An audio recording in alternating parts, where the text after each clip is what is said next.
want to.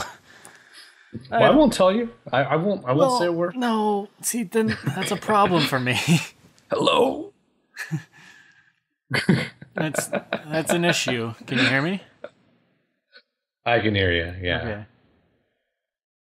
No, it's just an issue because I'm gonna look at it if it's out there. That's the thing. I'm not gonna just not know.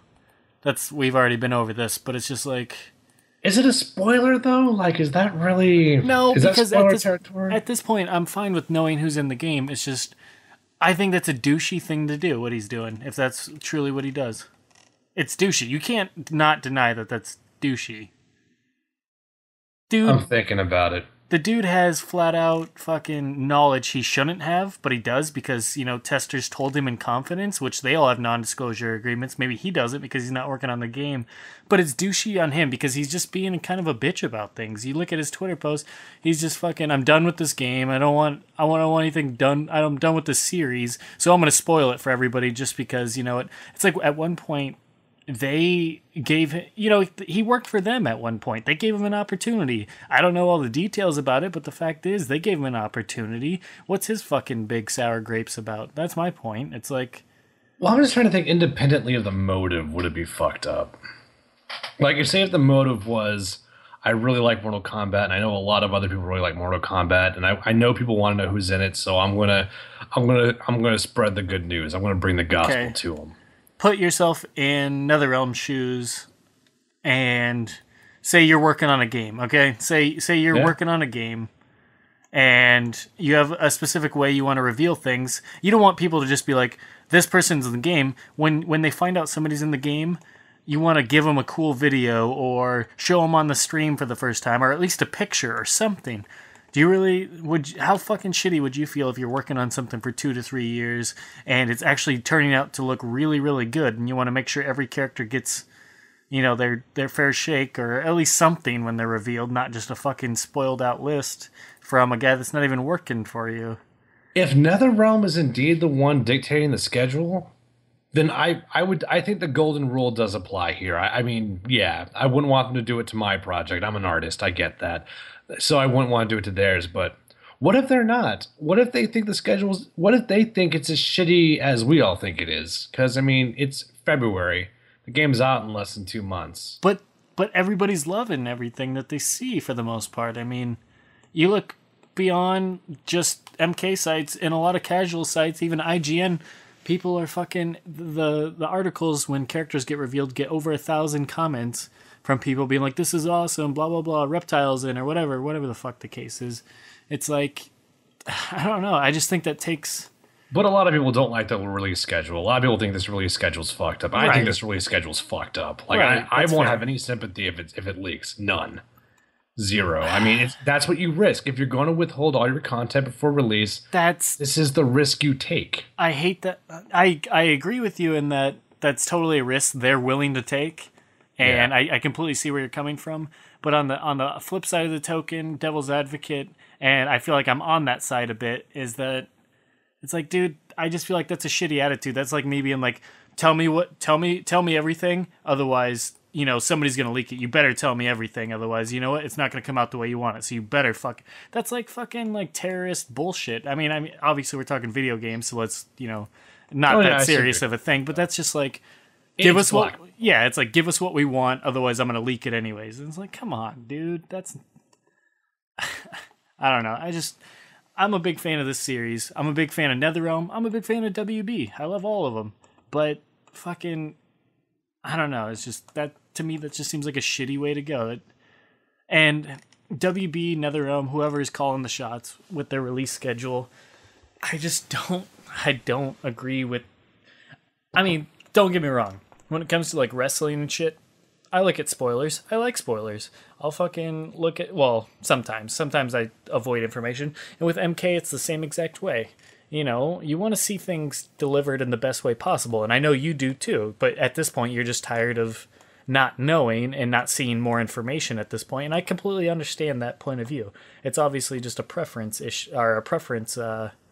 It's a preference issue. It's just, some people like it some way and some people like it the other way. Neither's right, neither's wrong.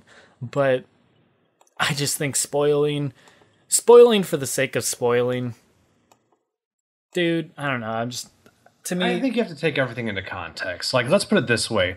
What if some characters don't get reveals? Like, for Injustice, Killer Frost and Ares Yeah, I understand. never what you're officially saying. got reveals. That's fucked up. In my opinion, that's fucked up. But why? It's not hype. I think hype has intrinsic value, and NetherRealm is actively trying to shut down the hype. Not okay, not NetherRealm. Warner Brothers Why? is Why is actively that? trying to.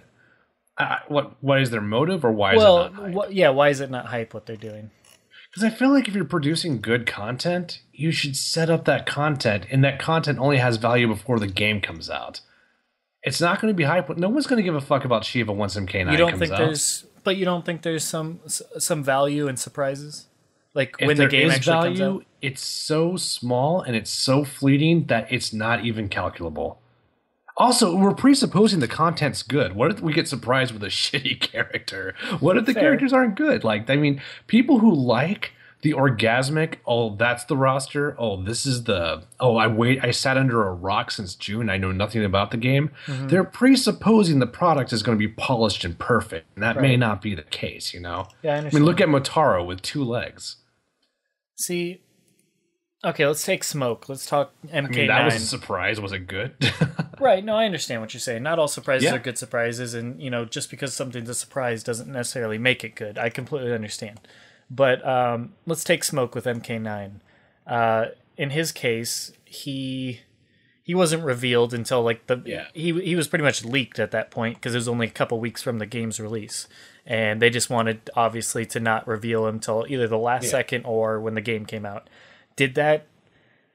Do you not feel that you enjoyed like exploring Smoke for yourself more than if you had seen him during the initial launch trailer? Do you Not at all. You don't think you would have gotten tired of seeing him by that point?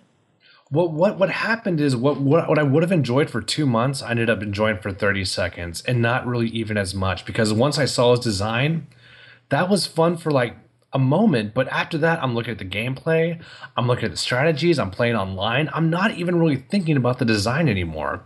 You can't really bask in it, you know? Yeah, I think it was the worst thing they could have possibly did. And the first time we saw him was in his King of the Hill form. That's like the worst thing they could have done. So the first time we're seeing Smoke is in this shitty chibi form. You're I'm right. like, You're right. why? No, you're right on that aspect for sure. That's a solid argument, and And it's just a favor to the fans, because one way you pass the time is by theory fighting Right, and analyzing. right. No, So if we're not even going to see the gameplay for like 8 characters, 6 characters, that's time wasted. That's That's fair. time I could have enjoyed, you know? I could have sped up the process that way. so then I pose this question: Yeah? had they, that big fucking like 2-month period from Quan Chi's reveal to where we even got tired of just waiting at that point, that 2-month period where we got like nothing. Yeah. Do you feel if I think we have like 13 characters revealed, 14 if you count Goro right now, out of the potentially 24, 26, 28 characters we eventually will get. Do you feel if we were at, say, 20 characters by now, would that be more satisfactory, or would you still be upset? Absolutely. Okay. No, I'd be more satisfactory. And the reason why I think you should have a paced reveal schedule is because the reason why you get excited for a game is because you know what the game is. I can't get excited for something when I don't know what it is. It's especially bad for me because I don't have a main yet. So it's like, am I excited for April 14th? If I was, what am I excited for? To play as Devora? To play as Ormac? Well, Hey, it's to just be... No, go ahead and finish. I'm just no. That's the gist of it. Well, I mean, you should be excited because it's Mortal Kombat. I mean, do you? This is tough because I know you're big into the competitive scene and you want to see characters, all the details, and what you find your main and analyze them and all that cool stuff. And but I mean, do you not get excited in the sense that, oh, we're gonna get another chapter in the MK story, that just to see all the characters in general, see the design direction, see how the gameplay goes, how the online scene or how the online works and all that, the side modes, etc.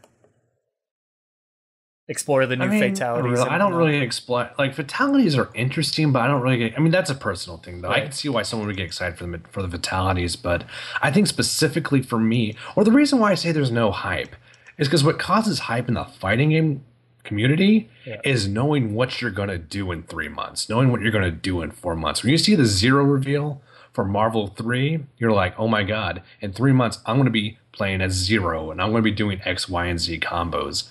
I can't make any substantial statements like that. I can't say a true statement about what I'm going to be doing April 14th because I have no fucking idea right now. Right. Other than playing Sub-Zero. And Sub-Zero from a gameplay perspective is not even really that impressive right now.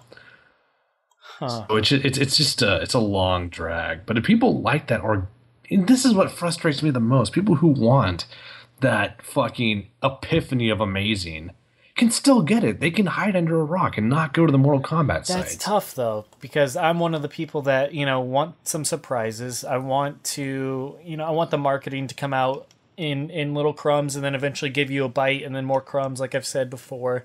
Like, I want it to come out at a decent pace, not too quick, not too slow. I think there's a decent pace to be had, and I think we both can agree on that. It's just, where is that decent pace at? And But to say, if they paced it, I wouldn't have a problem. Like, I'm not saying I want the whole roster revealed in June 2014. Right, I'm saying pace it. You know? Yeah. So in a way, we agree. No, yeah, and there is. I think we're very close to the fence. We're just on opposite sides, but we're very close to that fence. I completely agree. I don't think we're extremely different by any means. We're not black and white. We're both pretty almost neutral gray in that aspect. But my thought is on that whole. Well, they can just hide under a rock and stuff. Well, take me, for example. I'm doing the fucking Netherkast. What am I supposed to do? Like, I can't do the show without talking about these things. And I can't be like, guys, don't, because people are going to want to hear it. So you have to appease people, but then there's going to be people that don't want to hear it. So that just causes a whole, I mean, if this James MK dude fucking is just like, here's the entire roster. Okay, so for the next 2 months, do we talk about those characters or do we not? That, that's the kind of fucking problems that kind of brings as well for us. I mean, just, we're in a unique situation where we're covering the game in this sense, but I mean, think about that. How hard would that be? Because those characters could pop up. You can't be like, well, we're not going to talk about them unless we warn you, because those kind of things can come up completely out of nowhere, out of the blue, and then you just made a mistake, and then it's just like, oops, I spoiled it for somebody. Or in a live stream, which is like, hey guys, what do you think about this character? Someone, a guest comes on, he's like, hey, what do you think about this during the live stream?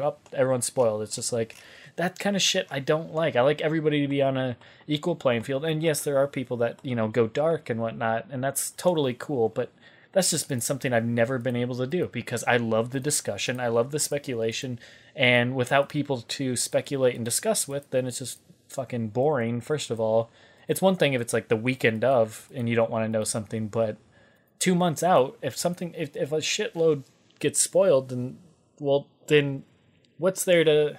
There is no more speculation on the roster, and that kind of sucks. I don't know. It's just like, I totally agree with you.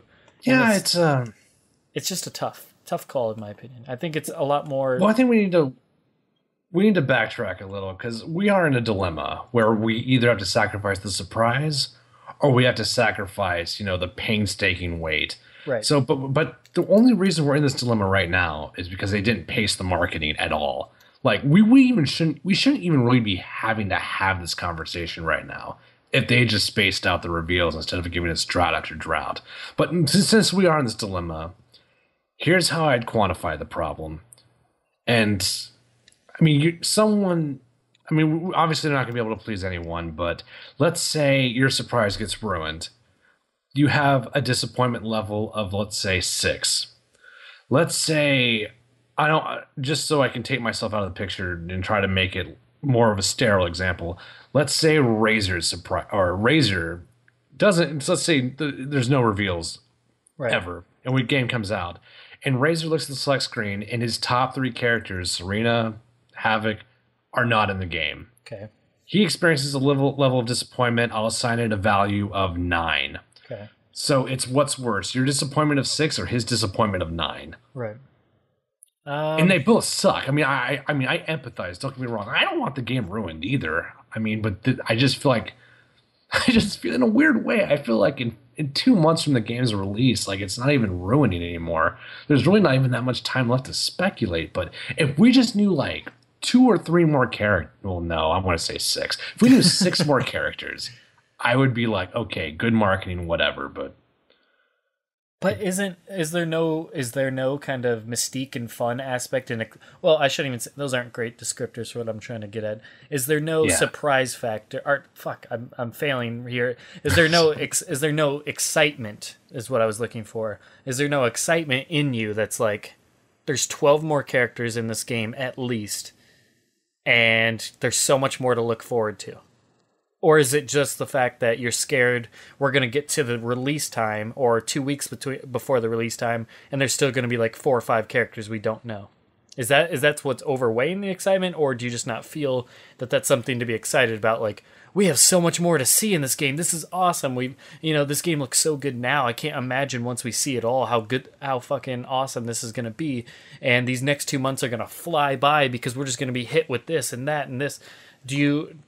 Is that just not how you look at it? Or, I mean, that's a general curiosity, obviously. Well, there's two answers to that. The first answer is there's no mystique, but there should be. That's why I say this problem is so unique to WB. Street Fighter, Capcom does not have this problem. They space their reveals beautifully. Tekken doesn't really have this problem. Tekken's been really good about their release schedule. And I have mystique for those characters, but what happens is I have this character, and some time goes by, and once I'm kind of tired of that character, I get a new reveal, Right. hence the pacing. But there's another problem. The other problem is, since they're going to release all these characters in like a cluster, they're gonna like shotgun reveals.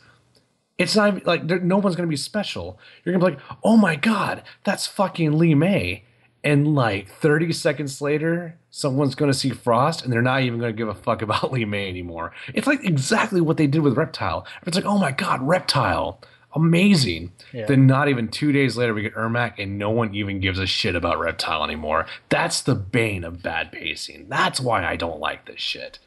So at least, even though you have the same problem when you have a leak list, at least I'm in control. At least I have a say in whether I see it or not, and I can get excited. I have the option of getting excited, which I prefer. But it's an ugly situation. Neither of us should have to deal with this problem, in my opinion. No other fighting game does this shit. I mean, some fighting games can't do this shit because everyone knows the roster already. Like King of Fighters, everyone fucking knows who's going to be in the game. One time they excluded Mai Shiranui. One time. And people flipped the fuck out. And that was the worst selling KOF to date. I think. I'd have to research that. But people flipped their shit. So yeah, I mean, it just... I wish I was excited. I'm not. I'm not excited for the next character. I will be excited the moment before I see it. Like the day I wake up and I know there's a reveal, I will be excited. Well, first of all, are we recording? Yeah. Okay, yeah. That moment I'll be excited. And because we're recording, I should probably address this. This is not a question of whether I deserve reveals or not. Of course I don't deserve reveals. Don't. Yeah. Don't even worry about what other people might say. This is just between... I mean, obviously it's not just between me and you if we post this, but who cares? This is just for us to say our honest opinions and be able to state our opinions and get them out there. But for the people who do say it, I just want to smash that bullshit argument once and for all. I want to fucking nail that coffin shut because it's bullshit. That whole point of view is just bullshit.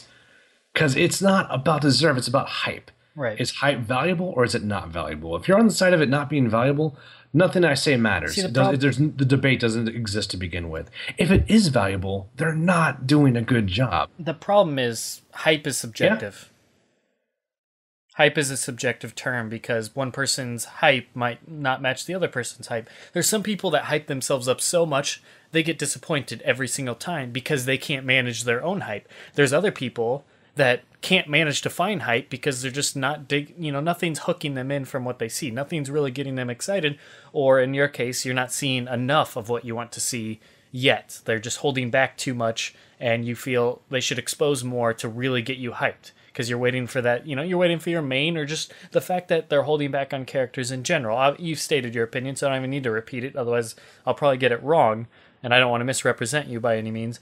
But my point is, hype is completely subjective because right now you're not feeling hyped, but on the other side of the token, I'm fucking super hyped. And 5 months ago, wasn't hyped at all. Was not hyped at all. 6 months ago was not hyped. 4 months ago was not hyped. When we started this podcast, I was only a little bit hyped. Barely any. During that drought, the 2-month drought, a little hype.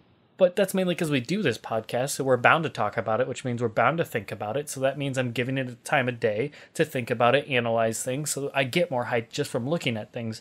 But beyond that, right now and 2 months out, I'm loving every fucking thing I'm seeing, so I'm super hyped. I'm really hyped, and I'm super excited to see what else is to come. I'm super excited what the final roster is, because, to me, it's like we're right in the middle of the most fun part of the game other than playing the game itself. Obviously, playing the game is absolutely fun, but sometimes the trail leading up to the game's reveal is even more fun than playing the game, because that's where all the speculation happens and the great discussion comes, and just the what ifs. The what ifs in themselves are a lot of fun, and I feel like, the less... No, I'm not even going to say that because that's not right, but it's just like hype. Going back to my original point, hype is completely subjective. I feel like Justin, if he ever wants to join us here, wherever the hell he's at, I feel like if Justin was in here, he's been talking about being super, super hyped for this game. He's super hyped. He's super excited. He's digging everything he sees. I feel like Shadowloo's super hyped. You and Razor aren't so hyped, but I mean, that's my whole point here is hype is completely subjective. So for you to say they're not managing, or they're not doing a good enough job at getting hype for this game, it's like, it really depends who you ask. Because I see plenty of people on several forums super hyped for MKX. I see a lot of people not hyped for MKX because of the very reasons you've stated, or other reasons entirely. There really is no making everybody happy, as you've stated as well. So it's like, my question to you is, how do they ensure everybody's hyped? Because even if they, blow the lid off of this thing and start showing a bunch more, not everything, obviously, let's not get ridiculous. I know people like to make hyperbole when other people make arguments they don't agree with, which is absolutely stupid. We're having, mature, intelligent conversation. And no, I'm not going to say something stupid like that. You clearly want just, enough, but not too much. You're not asking for a lot, and I don't think you're asking for anything unreasonable. But my point is, with hype being the way that it is, completely subjective, they can't win ever. But I see so many people hyped for this game in so many locations, and if they change what they're doing to make other people happy, it might take the hype away from some other people, because there is a fine line. There is definitely a fine line, a fine balance where you can net the most people hyped for this game, as we've been talking about. And well, 3 counterpoints to that. Okay. The first one being, it is subjective. The experience of hype is definitely subjective. I can't argue that. But the number of people frustrated with the marketing, that is something we can measure. The number of people hyped, that is also something we can measure. I wish there was a poll, honestly. I really do. Because that's... Well, yeah, and honestly, I don't have a statistic, but I know I'm not alone here. No, and you're not. The second thing we can measure is, what have other fighting games done, and what was the fan response? Like I said, other fighting games don't have a problem to the same extent. They have a release schedule that I think makes sense. Which brings me to my second point. You weren't hyped between the Quan Chi trailer and the Kung Lao reveal. Yeah. No matter how hyped you might be now, you weren't hyped back then, and that in itself is a failure. That should not have happened. That is on the record. No matter what they reveal today, tomorrow, the day after. That was a fuck up on their part, and that was most people, I think. I think only the diehard of the diehard people. Shut up, let him talk. He's in a good... sorry. He's in a good... we're having a fun debate of sorts. All right, have fun. No. Wait, what was I saying? You're part of this. You're part of this now. I'll just leave. We're talking... No, you're not leaving. I just add you to the call. We're already recording. We have been. I was wondering where you were at. So, oh, man, I'm sorry. No, it's fine. Okay, so... Keep going. That's good. You're good. No, I'm just saying. No, it's cool. It's cool. That's what you're here for. So, I mean, we have that dry period, which I think was a clear misstep. And I don't think anyone won. I think even the people who want surprises didn't win in that. But there's always those people who are like, be grateful for what you get. And that's my third point. Are these people pro low-key marketing because they're hyped? I think a lot of them are not. I think they're pro low-key, low-key marketing because they're under this impression, kind of like what you were saying earlier, is that the marketing decision is the mentality of an artist who should reveal his art when he's ready to reveal it. They don't actually feel hype. I'm not convinced they are. Nothing they say convinces me they're hyped. They may say I am excited, and I can't prove them wrong. I'm not in a position to do that. But that's a cheap statement, in my opinion. I think what's really going on is they just taken offense to the fact that we're trying to tell NetherRealm or Warner Brothers what to do. And I'm only criticizing. I'm not telling them what to do. I'm just saying this is how you get people pumped up in a fighting game community. I'm not saying you have a moral obligation to show me Lee May tomorrow. But that's the thing, though. I think there's a cult mentality going on. I'm not convinced. Now, again, I can't prove any of this. I'm not trying to accuse anyone of anything.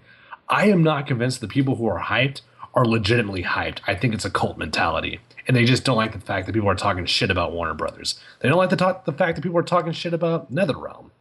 And really, I'm not. NetherRealm probably has nothing to do with any of this. This is really probably all WB from head to fucking toe. I don't think NetherRealm even has a say. Because when it comes to directing a fighting game, release schedule, I would hope is done by someone who has a different creative background, who has a different educational background.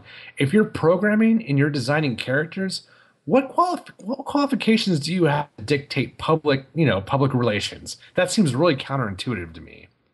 I don't know. But Ed Boon has stated so many times on so many different occasions, so many interviews, that he loves secrets. He's fucking all about secrets and Easter eggs and hiding things and secret unlockables and, just hidden. I mean, we're talking about the guy that put Reptile in there. We're talking about the guy that made fatalities like a myth until people, showed him in an arcade. They're all about not giving you everything right up front. They've been that way since the very, very beginning.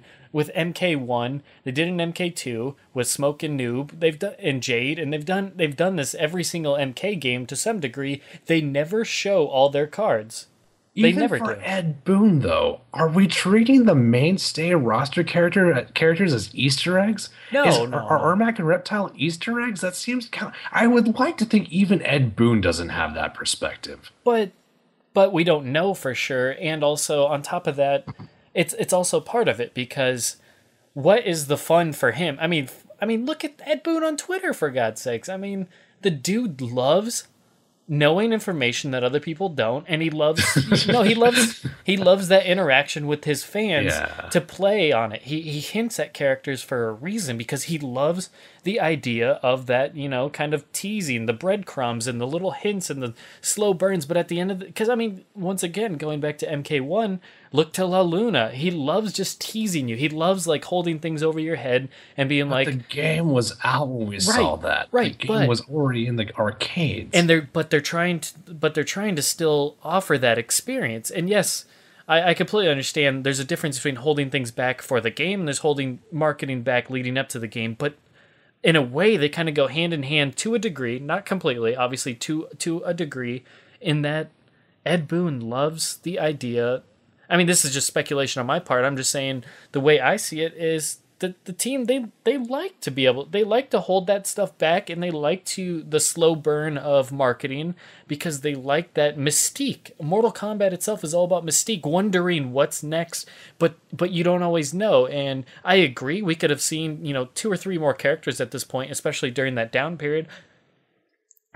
I completely agree, but I don't think the more the merrier at this point is necessary because, like I said, we both can agree more characters should have been revealed by now. Completely in agreement there. My problem, or just my opinion, is that it's like I think NetherRealm is just as much of this call of hold back information as long as possible because they love, especially Ed, they love that idea of keeping things secret.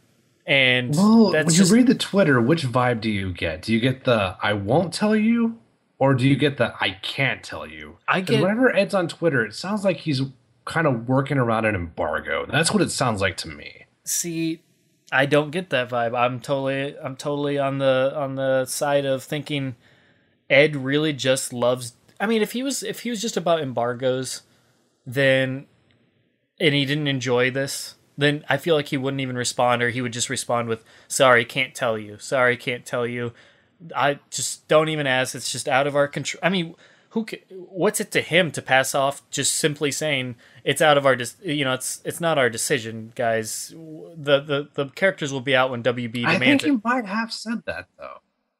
Well, I mean, if you can can't find throw that, WB under the bus, but I but feel why? like that's But why? what I mean, that's just there's no reason with deflecting that to them, because what is WB going to be mad because he said the truth that the characters are released when they say? I mean, what See, hasn't he said that though? I feel like he has said that before. I don't know. We can always search. I mean, you can search right now if you want. I mean, I don't care if you type. That's a lot of tweets. Yeah. I mean, I might later, but I guess the core issue for me is when it comes to surprises, when it comes to delegating half the cast to the release date. Okay, man, that's being pessimistic. Delegating maybe like a third of the cast to late March reveals. I mean, historically, I don't even think it's true historically. From MK3, we saw the select screen 6 months before the game came out, and that was the select screen. We literally saw everyone who was in the game. So I don't know if the same logic applies, but I feel like everyone could win if they would just pace. I think everyone would win if we didn't treat the main roster characters. Well, you know what, Justin, what do you think? Yeah, we haven't gotten your opinion. Where do you stand? Have you gotten the idea of what we're talking about? Sort of. Okay, here's the quick version of what we just talked about for like 20 minutes or 30. And Temp is of the opinion that he essentially just he wished there was more characters revealed. He feels like 6 more characters, and he feels like a lot of the hype comes from seeing these characters in a timely manner, so that way once we're a few weeks out, there should be essentially no more characters to reveal at that point. He feels like you should see everything you're getting and whatnot. And I'm of the opinion, I mean, we both agree at that point. It's just he's not hyped. Okay, he's not hyped for the game right now. He's just not feeling it because well, you tell him. I mean, just the short version of it real quick. Well, just if I had to sum it up into a principle, to be excited for something is to know what you're being excited for. And if you don't know what you're getting and you don't like what you've gotten so far, it's a challenge to be excited. That's the principle. To be excited for something means you know what you're getting to an extent. And that doesn't mean story. That just means when I played the game, I know what I'm going to do. That's my principle. That's really interesting. And I'm go ahead. Real quick. And I'm saying I'm hyped. I feel like I'm on the opposite side of the fence. We're not too far off, but I'm on the opposite side where I'm very hyped for this game because everything I've seen thus far, the small amount, medium amount, whatever you want to call it, that we've seen of this game, I feel we've seen a fair chunk. Maybe a little bit more would be nice, but overall, I'm really hyped for this game right now. I wasn't hyped months ago, but I'm hyped now because everything they show keeps, hitting a home run. So I have full faith that what we keep seeing, I'm going to enjoy. So I keep wanting to see what character are they going to reveal next that's going to be absolutely, probably their best design they've ever done. So I'm hyped is what I'm saying, and he's not so hyped. Where do you stand? Here's the thing that's interesting about this particular this particular back and forth. It's really comes down to a difference of opinion, and the fact that it's Mortal Kombat specifically is what makes it interesting to me. Like I see what Temp is saying. Like, how can you be hyped for that which you don't know? Like, I get that. That makes sense. It's like I need to know more before I can be hyped about something. But then you have that thing that's kind of part of the whole intrinsic thing of Mortal Kombat, to where what you don't know is hype. Like, it's part of the mystery. Like, and especially with this game, like there's still a lot they haven't showed. It's true, but like what they have showed has been so good, and so it's like, what else do they fucking have up their sleeve? Like, what haven't we seen? Everything so far has been so good. So, like, and personally, I'm of the mentality of, the mystery kind of adds hype for me. But I completely 100% understand people that like, no, I need to see things to be hyped about it. There's not really an answer for it though. Yes, because it's just a difference of opinion. But I disagree with that. But I'll let you finish. Okay, well, I mean that's just pretty much how I feel. Like I understand both sides, and like whenever I saw the towers and shit, that really ratcheted up my hype another couple of notches. I want to see more stuff like that. Like for a while, we were only getting characters, and I'm like, you know what? I don't want to see like another just character reveal next. It's not that I don't want to see characters, but I want to see all the other stuff that's going on in this game. I want to hear more about the online. I want to hear about the netcode specifically. Story mode too. I just want to. I want to get a better vibe of what overall this game is going to provide. I don't have to know all of the details, me personally, but I just want to have a better sense of what I'm getting into. And we finally got a little bit of that with that last trailer with the towers and whatnot. Right. But yeah, go ahead. And I have something to say, but I'll let Temp go first. Well, there's two counterpoints to that. The first one is there's the idea of the leaks. Right now, apparently James McKay knows the whole roster, and he's frustrated with NetherRealm Studios right now, so he's getting super trigger happy. So if he ends up revealing the whole roster, assuming he does know the roster, then all this mystique was for nothing.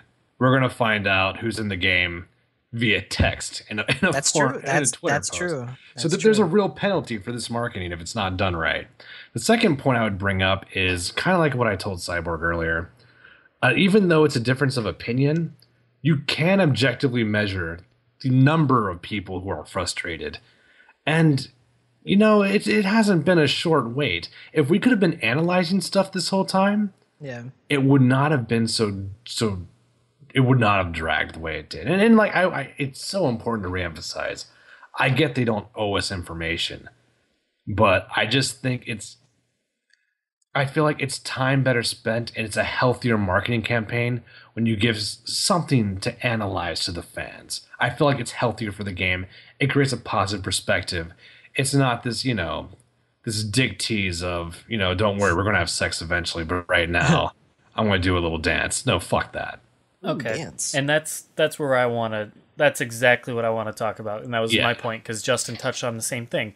He kept saying, I don't know the terminology used, but here's my thing. When I lead up to a game, whatever game it is, be it an Arkham game, a Halo game, whatever, Mortal Kombat, of course, Mario, whatever. When I'm following a game pretty closely, enough where I'm constantly looking for new information and getting, you know, the hype's building, I like it to build. I like it to build, because I know the ultimate payoff is going to be absolutely stunning, but the teasing... Do you know that? Well, I'll let you finish. Okay. The teasing makes it so much... I mean, you equate it to sex, okay? Let's take the sex analogy, because I feel like it's a fair analogy. Please. Yeah, I feel like it's a fair analogy. We're after hours here. Would you rather just outright have sex? Would you rather have foreplay than have sex? Would you rather, you know, maybe flirt a little bit and then have sex? Would you rather maybe flirt, sext a little bit, and then finally have some foreplay and then sex? My point is, foreplay? Why can't we foreplay the whole time and then have sex April 14th? Well, here's my point, though. Well, first of all, that's serious blue balls, but but that's what makes it worth it. Here's my point, though. No, that is my point. Is it does make it worth it, because at the end of the day, this is essentially what their marketing has been. Here's what their marketing. Dude, I disagree. Well, yeah, go on. Here's what their marketing has been. Okay, E3 reveal and the couple months to follow. That's like flirting. Like, hey, you know, you're kind of cute. You know, we should get together sometime. Okay, and then, you know, a couple months pass, and then let's fast forward to the dry period where we got like nothing after Quan Chi. That's kind of like where they're like, oh, I don't know if that chick wants to date me, but man, she was pretty smoking hot. Man, I really wanted to fuck that chick, you know? Like, damn it, she's not returning my calls. She's not even really talking to me. I love this metaphor. Yeah, 2 months later, you're like, she just all of a sudden out of the blue is like, hey, sorry about the wait. I've been meaning to get to you, and the whole time you're thinking really busy, but you're hot. Yeah, you think she moved on to a different guy. No, that's not. She's just been busy. That's all. She's been busy, and she's like, you know, I've been work, but I've been thinking about you so long, and you know what? I have so much to give you. So here's my number. Or well, I guess you already have her number, but here, hold on, let me finish this. And then okay, well, you know, since you've waited so long, you know, here's some nudes. You know, I'll sext a little bit. So then you start going back and forth, right? This is not healthy. This is not something like a healthy. Hold on.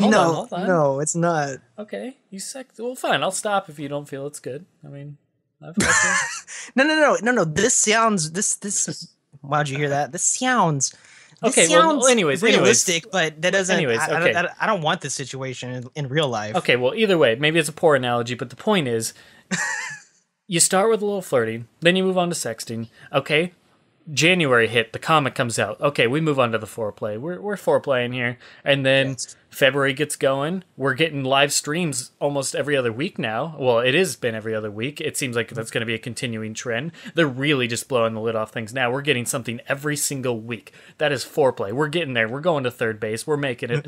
And now, February, March hits, and there's penetration, and then when we get into April, leading into the game, that's when we start experimenting in a bit, and that's when things get really crazy. You're not just doing the missionary position anymore. You're really going at it now. You are having full-fledged sex, not the awkward stuff during your first time. This is, it's full on. It's like you build up to it because that whole wait, if you didn't have that dry period, if you didn't have all that sexing, if you didn't have all that foreplay, if you didn't have the flirtation and the disappointment, all the emotions involved, when you finally get what you want, it's so much fucking better. Okay, first of all, if me and a girl are sexting and she takes 2 months to respond, I'm done with that bitch. No, I'm you were saying. just flirting. You were just flirting at first. The sexting I don't didn't think come I till could after. flirt. I don't think I can float I flirting can't for flirt 2 Okay, for months. 2 months, bro. But my point is, let's take this to a real life scenario. The point is, Okay. this would all take place over maybe a week or two. The point is, during a long distance relationship, you have to wait sometimes for what you want. I've been in fucking a year-long long distance relationship where we only saw each other every 2 weeks when it was available. Those So usually don't work out too well. they don't, but you know what? It was 10 times better when it actually did. So the point is, I'm making a point here. And No, this- I hear you, dude. But you know I'm what? following. You know what? Now we live together, and we're not around each other 24/7 because we're around each other all the time. So it's not the same. But when it's every 2 weeks, that feels fucking. You're on a 10. There's a real life. So scenario. you're saying the anticipation The anticipation is a big thing. makes the payoff better. It is. It does. That's Okay, let's put it this way. I need to adjust the example here. We're assuming don't. that the flirting has been amazing. We're assuming that the sexting and the whatever has been top notch. What if you're from the perspective where the sexting has been just okay, and right now, the girl is not wearing a lot of makeup. See- She looks kind of plain. She gets pissed off over dumb shit. okay. Now, Here's- take this back to Mortal Kombat for people who don't like the new characters and aren't crazy about them. Do you not like? Here's where we need to get down to the nitty gritty because I think what Yeah. we're dancing around here is you sound like you do not like MKX. I don't like the new characters. I don't. And I know Why? we're going to get like 4 or 5 more. Le gasp. Why? What? See, then that's taste. That's not a problem with the marketing. That's just taste. It is opinion. You don't like the new characters, but just as easily, I could not like the characters, and you could like the characters. I That could has like nothing the to do with game, marketing. though. I could think the game is good. But what do you not like about the game thus far? Well, for one thing, I mean, without going in circles, I still don't have a character I'm excited about. Second of all, there's still a lot of play stuff we don't know, which is fine. I'm willing to forgive that for the most part. But I just feel like if I feel like, okay, say from June to April, how many months is that? It's nearly half a year, so it's 2 months short of a year, so just Yeah. 10 months. 10 months? Okay, so we're 8 out of 10 months right now. I feel like we should know about 75% of the roster. That Well- seems fair. Does that seem unfair? 14 out of Well, 24, let's say. It's tough though because we don't know the roster number. So I'm guessing it's going to be 26, probably. 26 seems about right. Okay. But yeah, I guess the short answer is I'm excited for things that aren't going to matter until I have the game. So I'm excited for, say, Reptile's Nimble variation. But that his until I have Flash my hands on the variation? game, what's up? Is that his Yeah, Flash it's the Flash variation? one. Okay. Yeah, I don't like the way that one looks, by the way, but I like the way it plays. I like the idea, but I don't. When everything turns green, well, that's neither here nor there. Yeah. So if I know I'm getting if I know we're getting 4 or 5 more new characters, and I don't really like the ones we have now, I like Kotal's personality, but I'm never gonna play as him. I think even people who like Kotal are never gonna play as Kotal. He just doesn't look that exciting to Yeah, play his as. gameplay doesn't look as hype. His gameplay does not look anywhere near as hype as his personality, his character. It's true. Yeah, That and might change once I get my hands on him, but Okay, well, toss aside the new characters. You don't like the revealing or the revealed characters. You don't think a lot of their gameplay looks the best it has ever looked. it that's a depends. good question. My point Yeah. is all this is subjective though. All this is opinion. What I'm seeing here, what I'm getting, and I could be wrong, so I'm not going to, make any accusations, but here's what I'm getting is if they had revealed, I'm just going to use Smoke cuz I know you like Smoke. If they had revealed Smoke and you thought his gameplay looked freaking killer sick or whatever you want to call it, you thought it looked amazing, the best it's ever looked, would your opinion of MKX be different? And the marketing be different because No, it wouldn't. you sound like Absolutely you only not. dislike things because you don't have something to latch on to currently. Well, let's put it this way. Even if I didn't like it, let's say I didn't like the returning characters, which for the most part is not true. With the exception of Kano, I mostly like what I'm seeing. Like or don't like, the amount of analysis that someone would apply with more content would basically generate more hype. Maybe not excitement or happiness, but it would generate the oncoming release or hype for the oncoming release. When you But- don't even have content to analyze, what are you doing in that time? Because between Speculating. how fun has that been? If it's from Quan Chi to Kung Lao, how fun was the speculation? Really? See, but that's the 2 month dry period that I completely agree with. But ever since they picked it up in about December, or let's just say January is where it's really picked up. This past month and a half, Yeah. I've been completely blown away left and right. Each reveal they especially Kung Lao and Katana. Well, maybe that's a misunderstanding then, because I'm not really complaining about the way things are now. I think they should have revealed Yeah. That's more the characters by this point, but it wouldn't help if they revealed like 5 tomorrow, because it's going to be exactly like Reptile all over again. Okay, but reveal Reptile, everyone's hyped, and then no one gives a shit about him 2 days later. all right. Well, then I have this. Then if you think it's good now, obviously, save for the fact that there should be a few more characters revealed by this point, which, they screwed up that 2 months. Everyone could agree with that. Even the most diehard fucking defenders of the marketing could agree that that 2 months was really poorly used by all means. But with that aside, what we have now and what we have to look forward to the future, if you're enjoying things now, then does that not kind of smooth over those 2 months? Does that not overtake that? I mean, does that not outweigh things like to, say the scale is, really far down because of that 2 months and you're like, oh God, this is awful. We need fucking something. When they finally start filling the other side of that scale with so much shit, has it not been good enough to really kind of like even things out and, start going in the other side? The short answer is no, and I think the problem here is we keep trying to segregate the February reveals from the whole marketing in its entirety. Because for me, the thing is, yeah, they're revealing a lot now, but, well, I want to put my words carefully here. What happens is, where we're at right now, I feel like is where we should have been at in January, at least. So, we still have about only 50% of the game revealed, and it's been 8 out of the 10 months in the marketing. So, the question is, with 50% of the game right now, it goes back to the original question, what am I getting excited for? All the characters that they've shown? Oh, not all the characters, but the characters that you like. I mean, do you not like the way any of the characters play? Could you not see yourself using any of them? Or just being excited for the characters in general because Sub-Zero, there's not a character I would take to a tournament. But and again, this is the scale of the whole marketing. This is all of it, not just February. No. Everything. I'm not even looking at February anymore. I'm talking about in general. Since the game has been announced all the way up until this point, there hasn't been one or two things that you're like, okay, this game looks fucking awesome.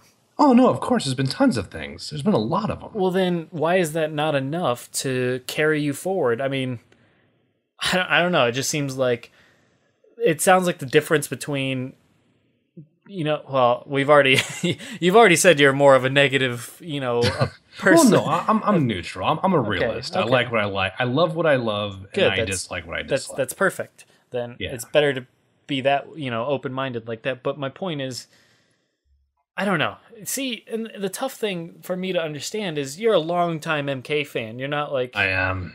You didn't start out in the tournament scene. You didn't start out just liking one character. I feel like at this point you like a few characters. So it's like I don't just for MK in general, what they're doing this time is just so damn good from head to toe. I feel like the presentation, the visuals, the gameplay has been, the variations have been really good. The returning characters, for the most part, have all been, like fucking take Kung Lao and Katana, and I'm not focusing just on February. I think Quan Chi could be roped into here too, even Scorpion, for God's sakes. Yeah. I think all of them look better than they've ever looked before, visually and gameplay-wise. I'd say that for all three of those characters. And with that said, I mean, you don't have to share the same opinion by any means. Oh, no, like, they did a good job on those characters. Like, I'm not trashing the content. But it's all about the content, though. That's what I'm saying. Here's what I would ask. Like, what would it take, like, very specifically? Well, okay, to get Temp hype. Well, that's game, the thing. Right now. Go. I'll let him answer. Obviously, I'm not going to add any more to that. I would need two things. I would need to know the design philosophy of the game is healthy. In other words, they're not just basically throwing a lot of the MK4 through Deception characters into the trash, which is what it's starting to look like to me. I still have hope. I think Havoc's in the game. I'm pretty sure Tanya's in the game. I would need to know that this is not just a MK9 plus the new blood. That would be one thing. And I still don't know that. I mean, doesn't it kind of suck to worry about that for 8 months? To spend 8 months wondering if anyone from Deadly Alliance and Deception mattered? Was that fun? Well, let me throw this in. Is that why do they need to bring any of them back if it's not relevant to the story this time around? And we don't know. So that's purely, that's just a what if, obviously. What if from both of us, because we don't know where the story's going to take us. If you look at the comic, Raiko easily could make an appearance in MKX as a playable character and would make complete sense. Fujin as well. Both of them have been pretty well represented in the comic thus far, so they totally could fit. But I mean, and even Su Hao and Jarek and whatnot. But my point is, why do they need to bring those characters back? Like, do you want them to feel like, well, there's this demand for them, we have no real way of telling the of the million people that buy this game, for just a random number throwing out there, of the million people that buy this game, how many actually care about those characters? We just know here on the forums, the general idea.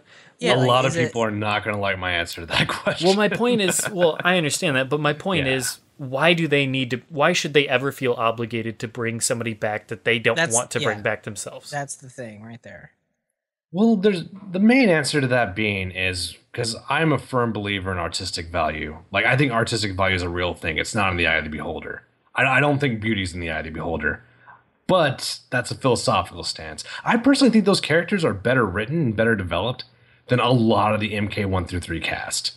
I think just in terms of artistic value, on their own merits, they deserve to come back, despite what anyone thinks. If people don't like Havoc, the problem is them. That's my honest opinion.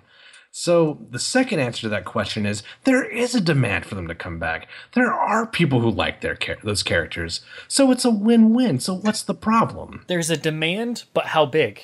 That's my point is there's no poll.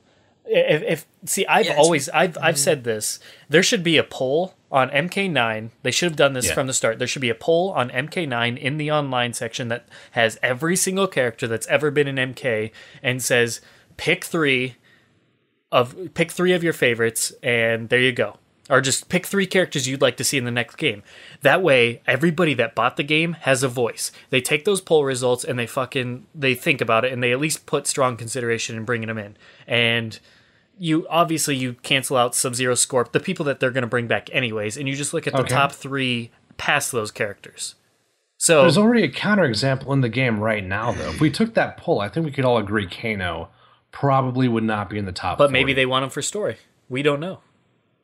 Or maybe one of the developers really likes him. I don't think you can use story as a restriction. I don't think that's a standard for bringing characters back or not. Because if they're not in the story, all that means to me is they chose to write a story without those characters. There's no character from Deception and Deadly Alliance you couldn't write into the story organically. It would be easy. But I could do it. Yeah, go on. Well, what if one of the developers really loves Kano, or what if they all, for some reason or another, really like Kano, or whatever poll they take amongst themselves? Because I'm sure a lot of their own personal opinions and desires is heavily weighted when they make this game. If they really like Kano, they're gonna want to put Kano in. Why should he be excluded just because? I mean, I know they're making games for the fans, so ultimately I mean, you could say that about any character. That's my point, though. That is my point. Yeah. Is any character could fall under that. So who are I don't. I know. What's the original question? Maybe I got lost. The original question was, if the developers like Kano, why should he be excluded just because the fans, for some reason in MK9, didn't like him? Well, that was one. Well, you understand the whole reason I was arguing that point is you were saying the only reason the MK Deception characters didn't come back is there were no fans who wanted them. No, I was saying, well, that's not a reason. I never said no fans wanted them. I never said no fans. Okay, you said the demand was insufficient. I'm pretty sure you said that. No. I said I said the demand can't be measured of the millions of people that are the million people that buy it. All I said was it can't be precisely measured. Well, right. Going back to a philosophical example, let's take pain. We can't precisely measure pain. But if you prick my finger and then you break my ankle, I can say, not precisely, but I could say the pain in my ankle is worse than the pain in my finger. It's an imprecise measurement. You can gauge fan response. You can look on TYM and see, like, take Nitara, for example. When Nitara was deconfirmed on Ed's Twitter, look at the responses in the TYM thread. It speaks for itself, in my opinion. But that's one audience. That's a different question, though. It's like, are they obligated to follow any sort of roadmap, be it like what came before, since this is a reboot, or are they obligated to, always give the fans what they want? And it's hard to say right now because we're in the weird interim where we don't know. And right now, I can totally understand a lot of people are feeling like they're just saying, fuck you guys, we're not doing any of the MK4 through, Armageddon characters. It feels like that right now, but we don't know. But the door swings both ways, though. You can't say that, they can't bring those characters back because there's insufficient demand, and then say it's okay to bring Kano back because they can do whatever they want. I feel like there's a double standard here. No, I don't think it's an issue of demand, actually, personally. I don't think so either, and I never said that. If I said something that you misinterpreted that way, or I just spoke wrong, my point was I guess I'm unclear why we're talking about... My point was, we only know what the people on the forums are saying. We only know what people on Twitter that are hardcore MK fans are saying. We don't know. We're talking about fucking 5% of the MK audience because, look at the forum numbers. Say there's 50,000 people on the forums. There's 1 million people that buy this game. Yes, it's a vocal minority.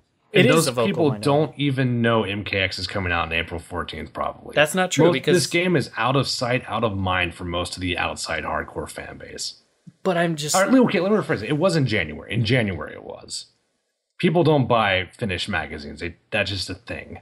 Well, if you didn't follow the recent trailers before February, you probably forgot about MKX. I disagree because it's been on IGN all the time, and they've been hyping it up every single time there's been any MKX news or a character reveal. There's always been a new article on IGN, and I'm sure there was one on GameSpot and shit like that. And there's a lot of casual fans that go to those websites, but they don't go to Mortal Kombat websites. And that's my point is... That's true.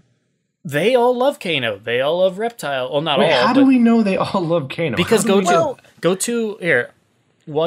guys talk. I'm gonna go search IGN. I'm gonna find the article where they revealed Kano because they posted the video, and we'll see what the top comments are and how many upvotes. I just want to run this back for a minute. Like, we can go back and forth all day and like, what do people want? And we're never gonna have an answer to that question because it's not empirically, measurable. At least not right now. But absolutely, I agree. What I do want to know, I think it is, and like I asked, like, what is it going to take to get Temp hyped for this game right now specifically? And you told me one thing. Did you say the other thing? Yeah. You said you had two things. Oh, that was a while ago. You said, okay, yes, right. I started with, is the design philosophy behind the game healthy? Right. Yes. And right now, that would depend on a lot of factors. That would be one thing that would get me excited. Because right now, my worry has always been, are we going to create 8 to 10 new characters and then pretend they don't matter after this game comes out, just like we did with all the new characters in the past? That's one thing that definitely concerns me. The second thing is, Well, I guess the second thing would be, are characters who I feel have a lot of artistic merit, are they going to be a relevant part of the game? That's another factor. What is that? What And does right that mean now, we exactly? have Jax, Kano. Yeah, go on. No, I was just like Well, I expand would. Yeah. upon that. No, for sure. I just feel like a lot of characters who contributed a lot to the series are being knocked to the side for either new characters who, in theory, have an expiration date, or they're being knocked to the side for Jax, who's So basically done the same thing in every game he's ever been in without deviation. Okay, I but agree. But what? he's not confirmed in all fairness. And furthermore, like, Okay, yeah. are you saying that Jax is going hit or Jax not being in the game in a Mortal Kombat 4 through Armageddon character would get you hype right now? Well, wait, say again?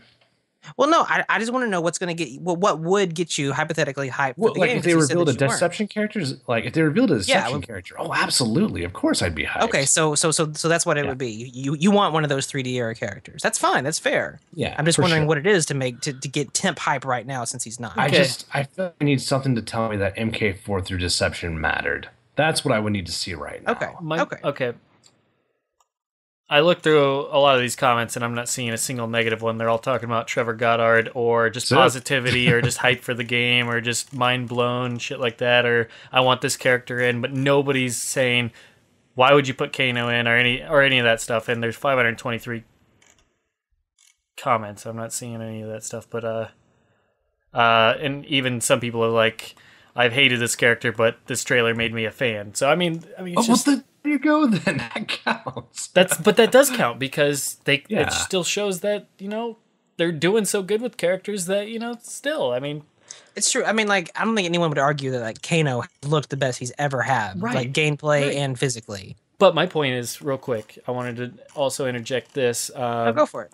You said, why does Jax need to be in the game? Well, Jax has a pretty big fan base too. Maybe not as much as some other characters like your Sub-Zeros, Scorpions, Raidens, etc. But, I mean, what makes, say, let's once again taking Smoke, for example, or Cyrex for me, what makes our characters so much more important than, like, why are we so selfish to be like, oh, well, who's Jax to take up a spot? It should be this character. Smoke should be in there again. It's like, Smoke's gotten several chances. Cyrex has gotten several chances. Fuck them. If we're so passionate about, deception characters or Deadly Alliance characters getting their fair shake, so to speak, well, let's fucking Smoke, Cyrex. They're just as long with Jax. Tell them to go fuck off, and we'll put in, Tanya, Fujin, and Havoc instead. See, I can't really. I mean, But my point is, you're stepping on fans' toes no matter what because everybody has their own section of fans. But then you have to go ahead. Well, I'm going to go through. I'm going through the Event Hub's comments right now. Let's see. I don't really consider that a casual audience. That's more your diehard fucking smartass people. But go ahead. Why do their opinions count? Don't No, they do. Everybody counts. That's my point. Here's a comment from Existent. Do people really like Kano that much? It seems like he's always been MK's butt monkey. That's from Existent.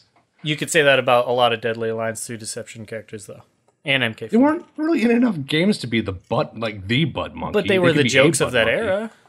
Oh no, they butt weren't, monkey. dude. When those games came out, some of those characters were hyped. People You're right. like those characters. I like a lot of those characters. Well, not a lot, but I like a good chunk of them. We're both in agreement with that. Your Fujins, your Havocs, fucking Frost. Not so much Tanya for me personally, but hell, I even like Lee May. But the point careful, is, dude. Careful. what? I'll Tanya, take it. Tanya fans are gonna come at you. No, that's fine. These are opinions. That's the point. Is I don't have to like the character, but my point is, you're saying, why can't we get some of these characters from Deadly Alliance and Deception back? But Yeah. I just feel like there's a lot more at play than you're making it seem. That's all. I just think there's way more layers to this, both for NetherRealm Studios, the people that making these decisions, than you're making. It's not a simple, let's bring these characters back because there is, an uprising on Twitter. I got 200 tweets for, fucking Kai or Fujin or whatever the character is. It really doesn't matter. The point is, there's a lot more to it than just that. There's Let me propose this question then. From a story writing perspective, if you write a 7-installment story and then the 8th installment comes around, you pretend that installments 5 and 6 didn't matter, is that good story writing? No, but this game covers 25 years, so how do you that it changes things because they want a lot of new people to represent that 25-year change, otherwise it's pointless. And 25 you're covering MK4, Deadly Alliance, Deception, and well beyond those years because MK4, Deadly Alliance, and Deception took place in what, like 10 years or less, I feel like. So something like that. Yeah, it's somewhere around that range. So you're covering way beyond that anyway. So there's only so much you can do. And there's a lot of characters that a lot of people like. Obviously you have your golden like 4 or 5, your fucking Scorpion, Sub-Zero, Raiden, etc., that combo. You have see, that's the problem, is there's so many characters, they've way overbloated their fucking roster. And so there's just bound to be people that just do not ever get a fair shake. And I'm not just talking about your Dariuses and Dairu who just were, fucking fucked out of the gate. I'm talking about there's gonna be a Tanya, not even Tanya, but there's gonna be like your Havocs that get left behind. I don't think he should be, but it's just like fucking how many games did Smoke sit out? And people like Smoke. But that's my point, is they just fucking there is more beyond now. There is more beyond MKX, But we don't know what they're gonna plan to do after this game. I hope it's not another reboot, but there's nothing saying that, okay, fucking, if they can't fit Fujin or whatever, for whatever reason, which I still think is going to be in the game, if they can't fit him in the game, there's nothing saying he won't make the next one.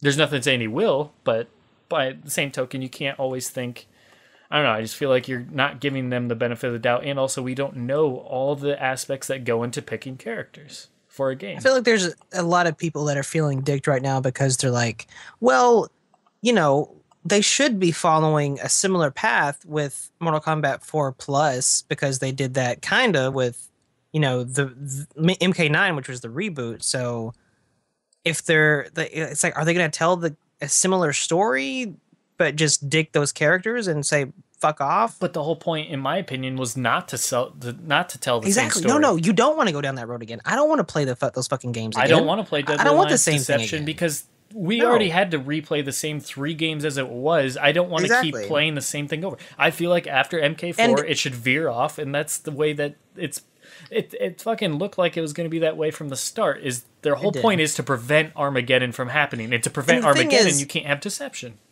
Like if you're going to go, well, yeah, go on. Okay. Well, I was just going to say, like, if you're going to go that route and stuff like that, I feel like personally, if you're going to be like, story bro, then after the Mortal Kombat 9, like after MK3 ended and, the whole he must win thing, like I feel like that ended with Shao Kahn being definitively destroyed. And I don't think that's ever happened before in Mortal Kombat. So the fact that Shao Kahn is fucking dead, like that twists the timeline enough to say that, you know what? Cobra and Kira, they never become relevant. And Outworld is so different because Shao Kahn is like completely dead. It wasn't a clone. The Elder Gods didn't kill a fucking clone. Like, he's dead. And that drastically changed the entire events of everything enough that everything is going to be different after Mortal Kombat 3. Now, you still have your obviously your Netherrealm invasion, but that's going to go very differently too, just because of all the fucking dudes that died. And my point real quick, but because I know Temp, I think he has something to say. It's cool. It's all no. We've all been really good about this, but one last point to add on to what you're saying about the story, and maybe these characters just don't come into play this time because things are going to drastically change. At one point, we are going to veer way off from the timeline. It's just after MK4, I think, is where MK4 is going to be different, and then it's really going to fucking take a left turn, and that's it. We're just not getting that same storyline again. That's the whole point of this. But my point, I wanted to add on to that, and I've already touched upon it, and I just want to reiterate, it's like, say people are like, we really fucking want Havoc. And Havoc's a bad example because I think Havoc's going to be in this game. I think Havoc is one of the more popular characters of that era. I think he was fucking a cameo in MK9.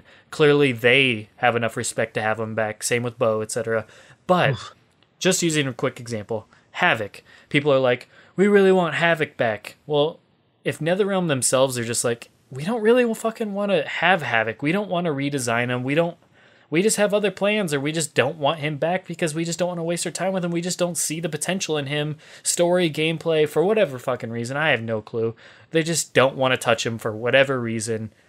You know what? That's their call. I mean, we have to deal with it, and it's not always going to make people happy if they fucking decide, we don't really we feel like Cyrax is done enough, or we just feel like even if a character's one and done, it's like, that's all they were good for. You know, we thought they were cool at the time. We didn't really like them when we were done with them. We don't want to bring them back. That's that.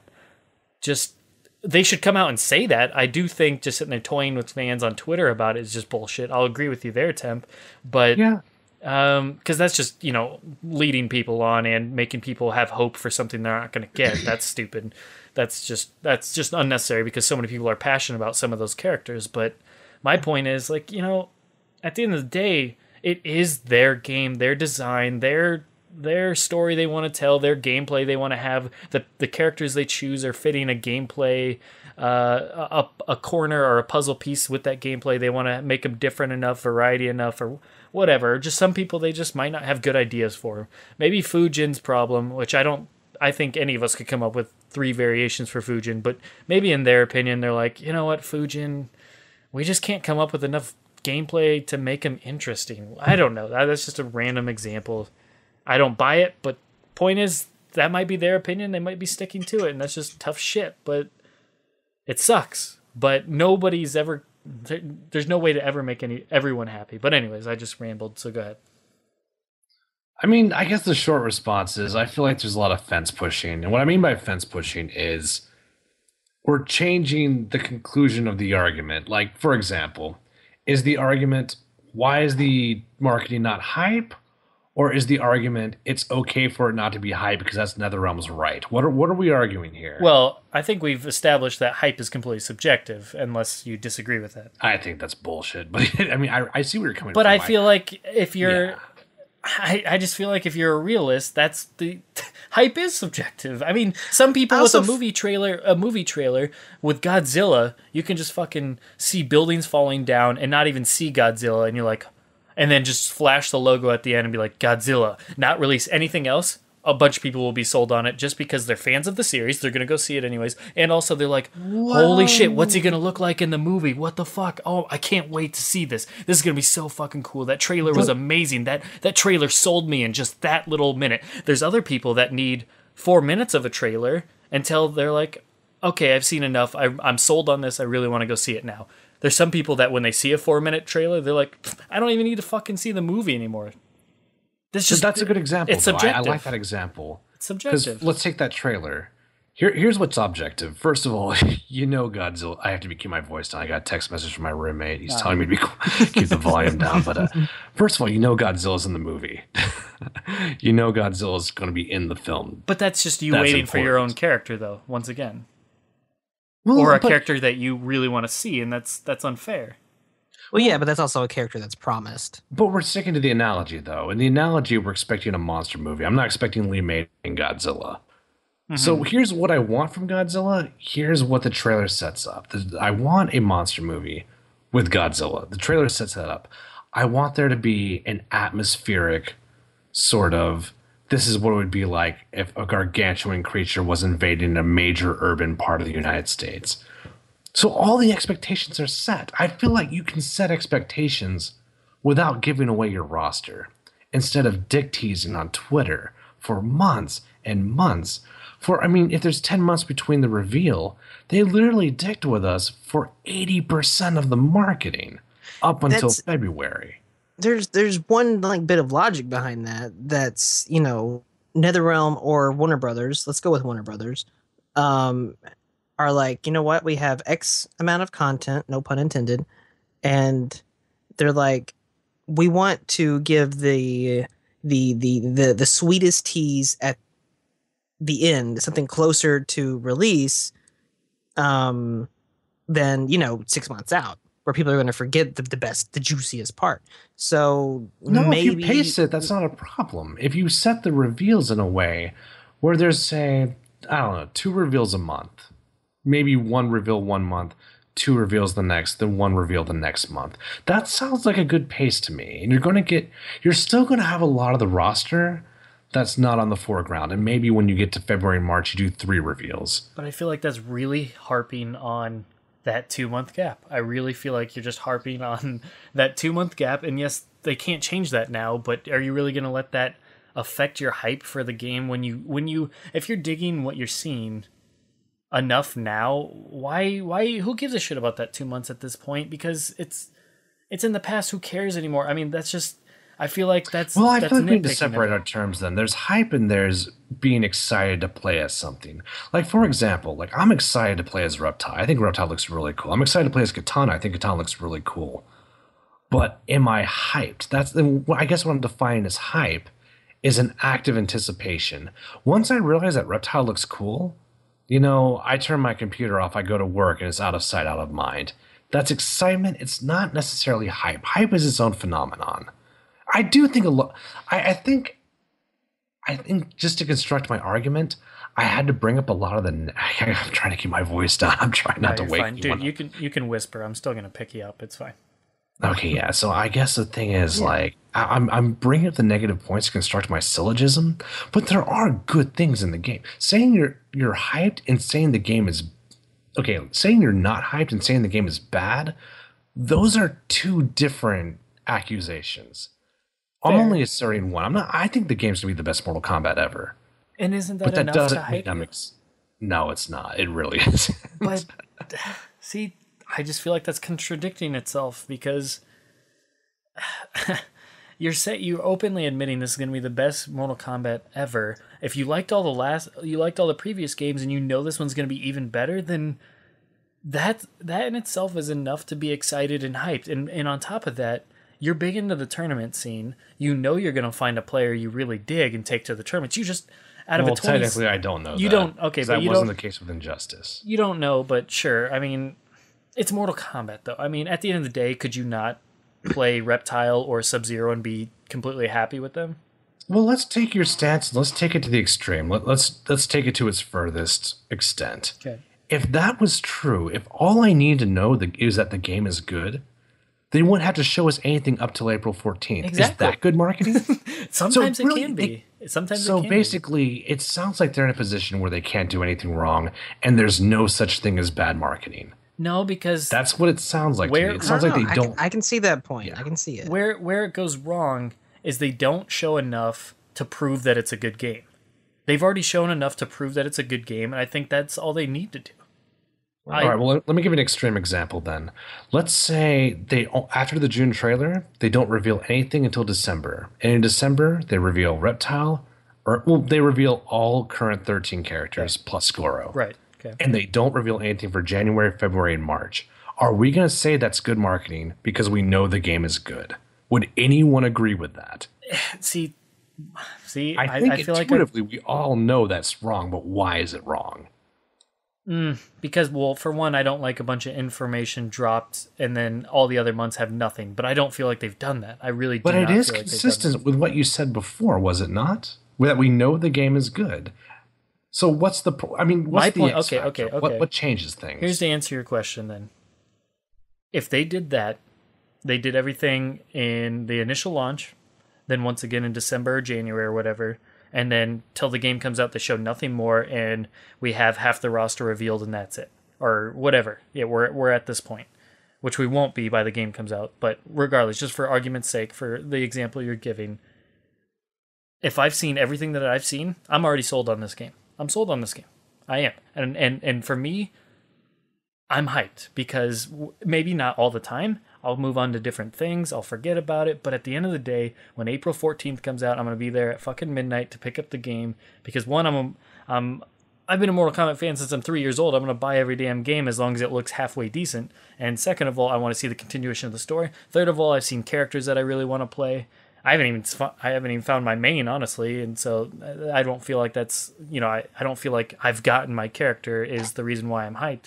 It's just, I've seen everything that's so good. If I know this is the best Mortal Kombat game, I have to play it. So therefore, that in itself gets me fucking excited and hyped. So to answer your question, I would be hyped. Would I be hyped nonstop for all those months? I don't need to be You hyped could for all be, those stops. but I think you could be. Like, I think that is a genuine possibility. I feel like some fighting games have done that so well. Some So I do it don't so hold well, but NetherRealm to a different standard. some may do it so well, but I also don't feel like NetherRealm has to follow the trend of every other fighting game. They don't. They don't have to do things the exact same way to get the same results. I really do not. But they're feel not that way. getting the same results, though. That's my main. That's But at the end my- of the day, are their sales going to show that they are? Well, I'm not going to see that money. That's not going to go into my bank account. I know it's not going to your bank account, but I'm saying at the end of the day, this is a business, and that's not our concern. My point is, when people get their hands on the game, is the fucking 8-month build-up, 10-month build-up, and how they handled that going to matter when you finally get your hands on the game? That brings us back to the original problem. That means if that Exactly. is indeed true, they can make the marketing as shitty as they want. Nope, because all they need to do is sell you on the game. Yeah, exactly. So And if they've the done game that. is going to sell, then they don't have to show us anything after Exactly. January. And on December. I'm fully, And that's I fully okay? believe that. I fully believe once I feel like they've done a good enough job, they don't have to show anything more. That's my I stance. believe, but I don't care. Like, that's the thing. If they can sell copies by not showing us anything from December to March, and that's what they do, That just means they did a really good job before then. I don't know. I call that shitty marketing. I mean, it's just such an objective thing. Because at the end of the Um, day, real quick, I'm not trying to Go cut you ahead. off, but at the end of the day, if you enjoy the game, that's all that fucking matters. Their job is not to... The whole marketing point is to get you to buy the game. That's all it is. Marketing is not to sit here... You can look at it in a competitive aspect or whichever, but at the end of the day, the marketing is only... The whole fucking... The name marketing, the term marketing, is to get you to buy something. If they get you to buy the game, they could sit there and shit on a paper plate, show it to you, and then show you a hype-ass trailer, one trailer that shows as much as they possibly can 2 weeks out before the game release and show everything that there is in the game at a 20-minute video that just fucking blows you away. And that's as long as people buy the game and they enjoy it, job done. That's all marketing's for. It's not to sit here. It's not to, for 10 months, get you like completely happy for those 10 months. All it is designed to get you to buy the game. That's all marketing is for. That's the That whole goes goal. back to the original position of they have a right to make the marketing as shitty as they want. They can, And that's yeah. true. I mean, no one disagrees with that. I mean, I've never disagreed with that. But the thing is, I am of the stance that hype has its own intrinsic value. Hype is not just a means to an end to sell copies. I think it does have its own internal worth. That's where I disagree. And If where you I think it's just a means to sell copies, well, of course we disagree then. But we're not on the same page then. But I'm sorry, Justin, but real quick, once again, then I'm going back to hype is go ahead, hype go is ahead. subjective. Hype is subjective. I think the number of you people disag- frustrated is measurable. Plenty of booze to the keep number me company. the number of people frustrated is measurable, but very small. It's a small vocal. It's the vocal minority. It's the classic case of vocal minority. You're taking 30 people on Event Hubs, 30 people on Test Your Might, 30 people on MKO, 30 people on TRMK, etc., etc., etc. If there's or 50 only people, 50 posts for the news thread, though, is that not the majority? but you're taking. Well, we're going in circles, by the you're way. taking- I mean, well, that's yeah. kind of the point of this, but yeah, I mean, we're just sitting here shooting the shit. But anyways, go ahead, Justin. Yeah. Justin, you gonna talk? Yeah, you know what? You hear me, right? Yeah, you're coming out really weird though. So whatever you're Yes? doing, I'd change it. Hello? Yeah, you're coming out choppy. Here, let me drop you from the call and try it again. I'm not doing anything. Yeah, well, it's coming out like weird, like electronic and weird. Wait, how's this? How's this? Keep talking. It's a little better. Keep talking, Justin. Oh, okay. Yeah. Now you're really quiet. Drop me. All right, that was weird. Let's see. Dango. Dango down. We got a dango down. You there? You there, Dango? Dango. This is riveting Edge of my seat. Django.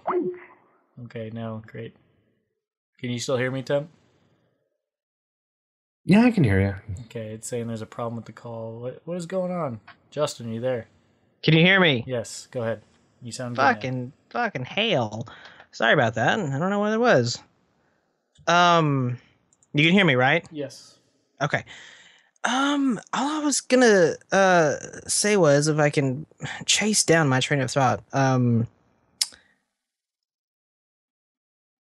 The whole argument of, like marketing and whatnot, like Tim said a second ago, we're going around in circles here, but the only thing I really care about and the only thing that we can gauge here is how we each feel here, and it's actually interesting because we have different feelings, it seems like.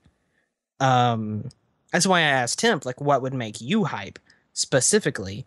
But I don't trust my own feelings about this so much because my main is already in the game.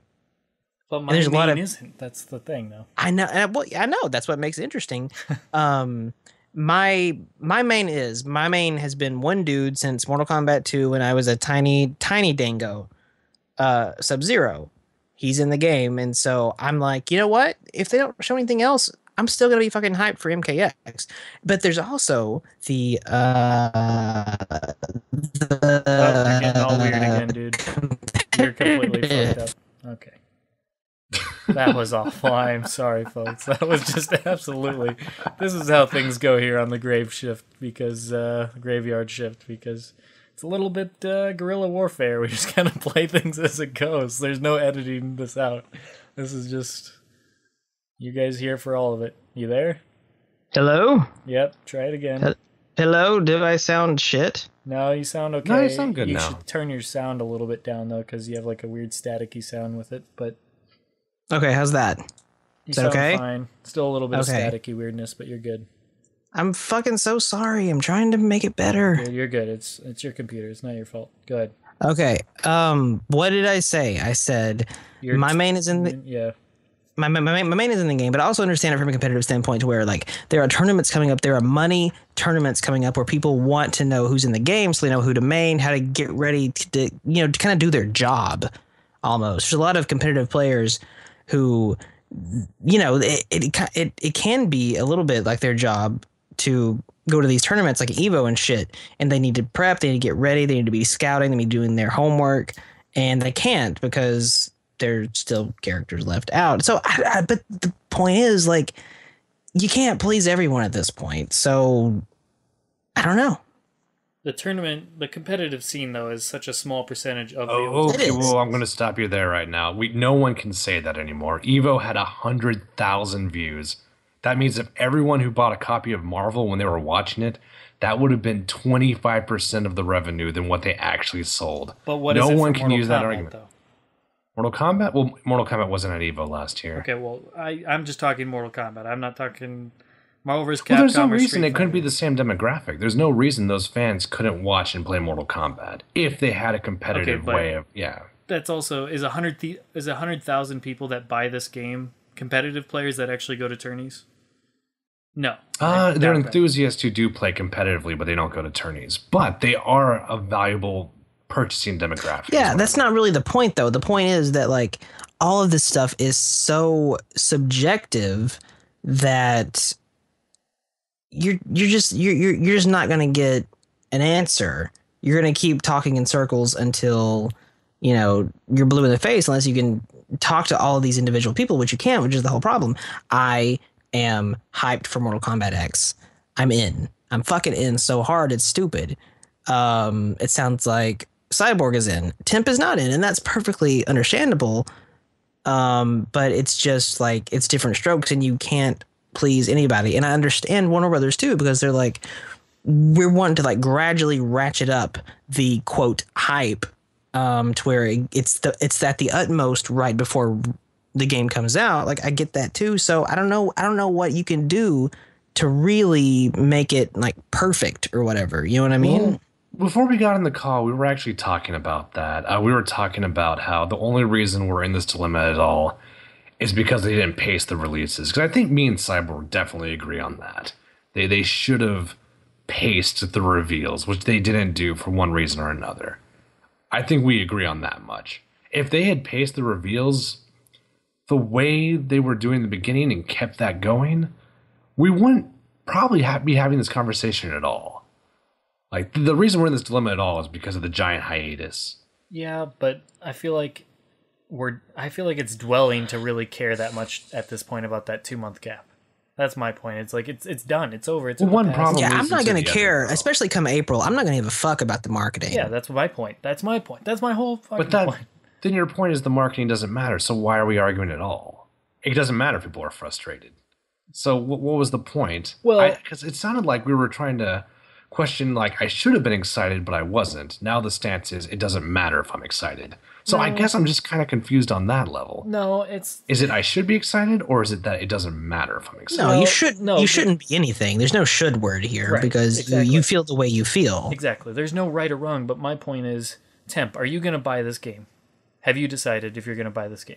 I'm going to, unfortunately, buy this game twice. Exactly. Okay. So then somewhere, at some point, they marketed this game a certain way. Or maybe you were just going to buy this regardless of the marketing? I was going to buy it regardless. They could have revealed nothing since June. I was still going to buy it. Okay, then I feel like this So we're all marks here. Okay. We're all marks for this fucking series here. We're all diehard fans that are going to buy it regardless. So then, at that point, it's like, then, does it really matter? Does it really matter? Because if you're going to buy it regardless, then what they're doing is moot right now. It's just really a matter of how happy you are in each moment, the day-to-day, and at the end of the day, you're going to buy the game. You're going to enjoy the game most likely because you've admitted that it's going to be the best. Well, that's the thing. Temp's not like really super happy with how things are going right now. But does the right now matter at the end game? That's all you got. All you got's right now. Good at the end of the day. I mean, it's half good, but if it's only half good, then it kind of matters. Well, like I said, let's go back to the original point. I can't emphasize this point enough. Hype has its own value, and I hold NetherRealm to the standard of other fighting game companies who do good marketing, who do make the marketing interesting from day one to release date. That's the standard I hold them to. If they violate that standard, there's no penalty. Okay. I'm not going to go to Ed Boon's house. I'm not going to burn down Warner Brothers. That's just the standard I hold them to. I have a question for you then. Yeah. Whenever I bring up, well, their sales are going to be really good, you bring up the counter, well, I'm not getting any of that money. It doesn't go in my pocket, so why do I give a shit? Okay, yeah. I'm going to counter your same argument that the hype has its own factor, and the way they market their game has its own, it plays in its own factor. But when the game comes out, you could be happy, but still be disappointed with the marketing. My point is, how can you use that argument? Well, the money doesn't matter to me. Well, why the fuck does it matter how the hype is if at the end of the day you're happy with the game itself? Because at the end, this is all for the game. There's no marketing. There's no hype for nothing. This isn't an amusement park line that you just wait in line and then when you get to the end you just don't ride the ride, because that's stupid.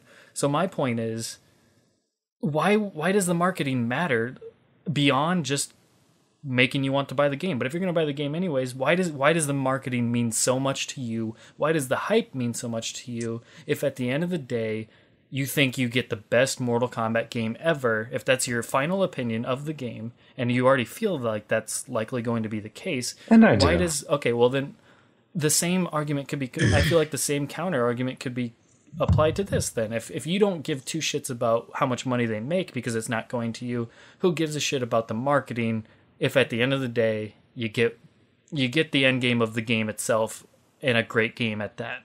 I mean, it's like I told the people on the forum. I mean, hype has its own intrinsic value. But what is that value? You agree. What is that value? What is that value, though?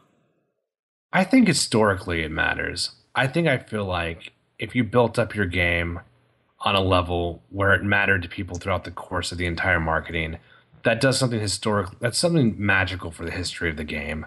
Okay, but hype is a tightrope walk, though. I think it leaves a mark, and it affects the way people perceive the company. Right now, I perceive Warner Brothers as a company that kind of dicks with its fans. Now, even though the game's going to be great, do I have a positive perception of Warner Brothers?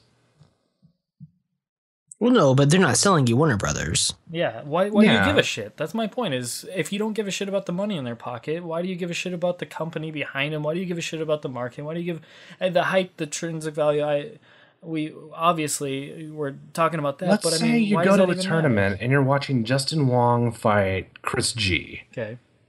Now, let's say you didn't watch the match, but you know at the end of the day, Justin Wong won the match and he went to grand finals. Would you tell someone it doesn't matter if you saw the match? If you know Justin won, why does it matter? Doesn't that seem a little ridiculous? No, because watching it is the enjoyment itself. There you go. That's what I mean when I say hype has its own value. The journey could be fun. The Okay. journey of getting from June to Right. April Oh, could have complete been agreement. awesome. Complete agreement. my But friend. it sucks huge, hairy It fucking doesn't though. nuts. It doesn't. 2 months sucked. 2 months sucked, and that's my point. Is I would out of argue- 10 months, 2 months were fucking awful. Well, we got to go back to my original point, though. The problem is when you stack character reveals, you make the reveals less relevant, just like we did with Reptile and Irma, or just like we did with Reptile. I'd say sometimes. Or What do you most think's times. going to happen when they reveal 6 characters in March? They're not. Assuming we don't see them revealed in a leaked copy of the game that comes out on April 4th. I don't think it matters. Like, I don't remember any of the final reveals for Mortal Kombat 9. Like, I really don't. once either. once I got the game in my hand, like everything is equal. I don't remember trailers. I don't remember any of that shit. This is me personally. Well, I bring back the But- example then. If you went to a boxing match and you didn't see anyone fight, but you know that Holyfield No, won. but the game is No, the no, no, fight. no, yeah. The game is the Yeah. fight. The game is the the game fight. is a Like, I disagree with that. The game I do is not the agree with that. no. so you're saying the game is the result? What? It's its own separate category. I feel like the journey to the game could be its own enjoyable. No, the journey to the boxing match is your hype. Like the drive to the boxing match and all the advertisements for the boxing match is your hype. The boxing match itself is the game. No, Yeah. I think Holyfield punching Tyson in the face in the first round is the hype. That's my opinion. No, that's just, Well, we can't argue this though. They are true. separate things. You can't argue that they're categorically the same thing. The enjoyment of the journey to the game and the enjoyment of playing the game are categorically different. this I is don't like- think we confuse no, those. because the trailer is the marketing and the hype, and the movie itself is equivalent to the game. So you're trying to make it seem like, and Wait. a movie is equivalent to the game, which is equivalent to a boxing match, which is equivalent to Justin Wong facing Chris G, if that's who he said. I can't remember. I don't fucking know. My point is, that's you're hyping yourself up to see the match between Justin and Chris Right, G. yeah. There's hype while you're playing the game, and there's hype Yeah. leading up to the game. You're saying the first punch in a boxing match is the equivalent to the reveals leading up to MK, and that is not equal. That's when you're playing MKX Well, it's for not the first equal. No, time. it's not That's when you're equal. playing MKX for the first time and you land your first fucking X-ray. That's your hype for the first punch. My point is, Justin Wong versus Chris G is when you're playing MKX for the first time. That's I what think you let there's a misunderstanding there. What I mean to say is when you're watching Chris G and Justin Wong play, that feeling you feel is literally hype. This is not an analogy anymore. That excitement you feel is literally the hype. And it's the same as when you Not- play a game. When you play MKX, you feel hype. When you go through I story don't mode, think you it's feel the same hype. thing. Actually, quite the opposite. Hype. I don't get excited when I watch story mode. I don't get excited when I pull off a combo. I enjoy What? it, but it's a very well. Let me break it down. Basically, when you're watching the match with Justin Wong, Chris G, that excitement you feel and that hope. Hope is the keyword here. That's what you're enjoying. There's no hope when you play the game. You already know what it is. I think the whole reason why people don't want things revealed is they want that orgasmic fulfillment of the hope they got. But that's a fleeting second. That's not going to last more than a moment. I'm talking about the literal hope and just the energy you feel when you want something to happen and it might happen. That can only happen in the journey towards the game. That's not possible when you have it in your hand and you're already seeing the final product. Disagree. There's no room for hope This- in any of that. This is Disagreed. fascinating because I also like, I mean, I don't want to, like, I'm not trying to gang up on anybody here, but I disagree.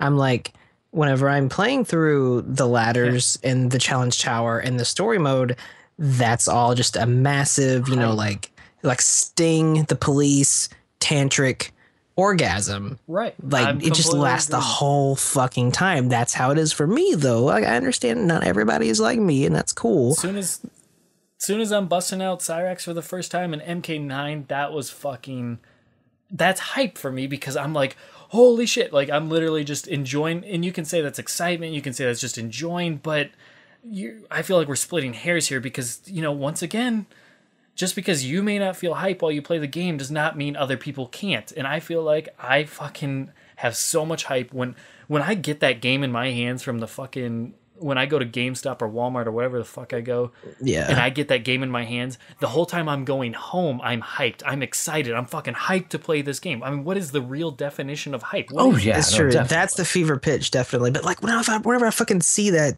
video that came out like last week or whatever, and they had the factions and shit, when I see like, you had like 5-on-5 faction tournaments or whatever that was, like, I'm like, that looks fucking sick. I want to do that. When we've been playing online, I've been hyped for MK9. I've been hyped more than I have since the damn game came out because I'm hyped up to play you guys. I'm hyped up to play against each other. I'm hyped up to play against other people in the community. I'm hyped to play MK9 in general.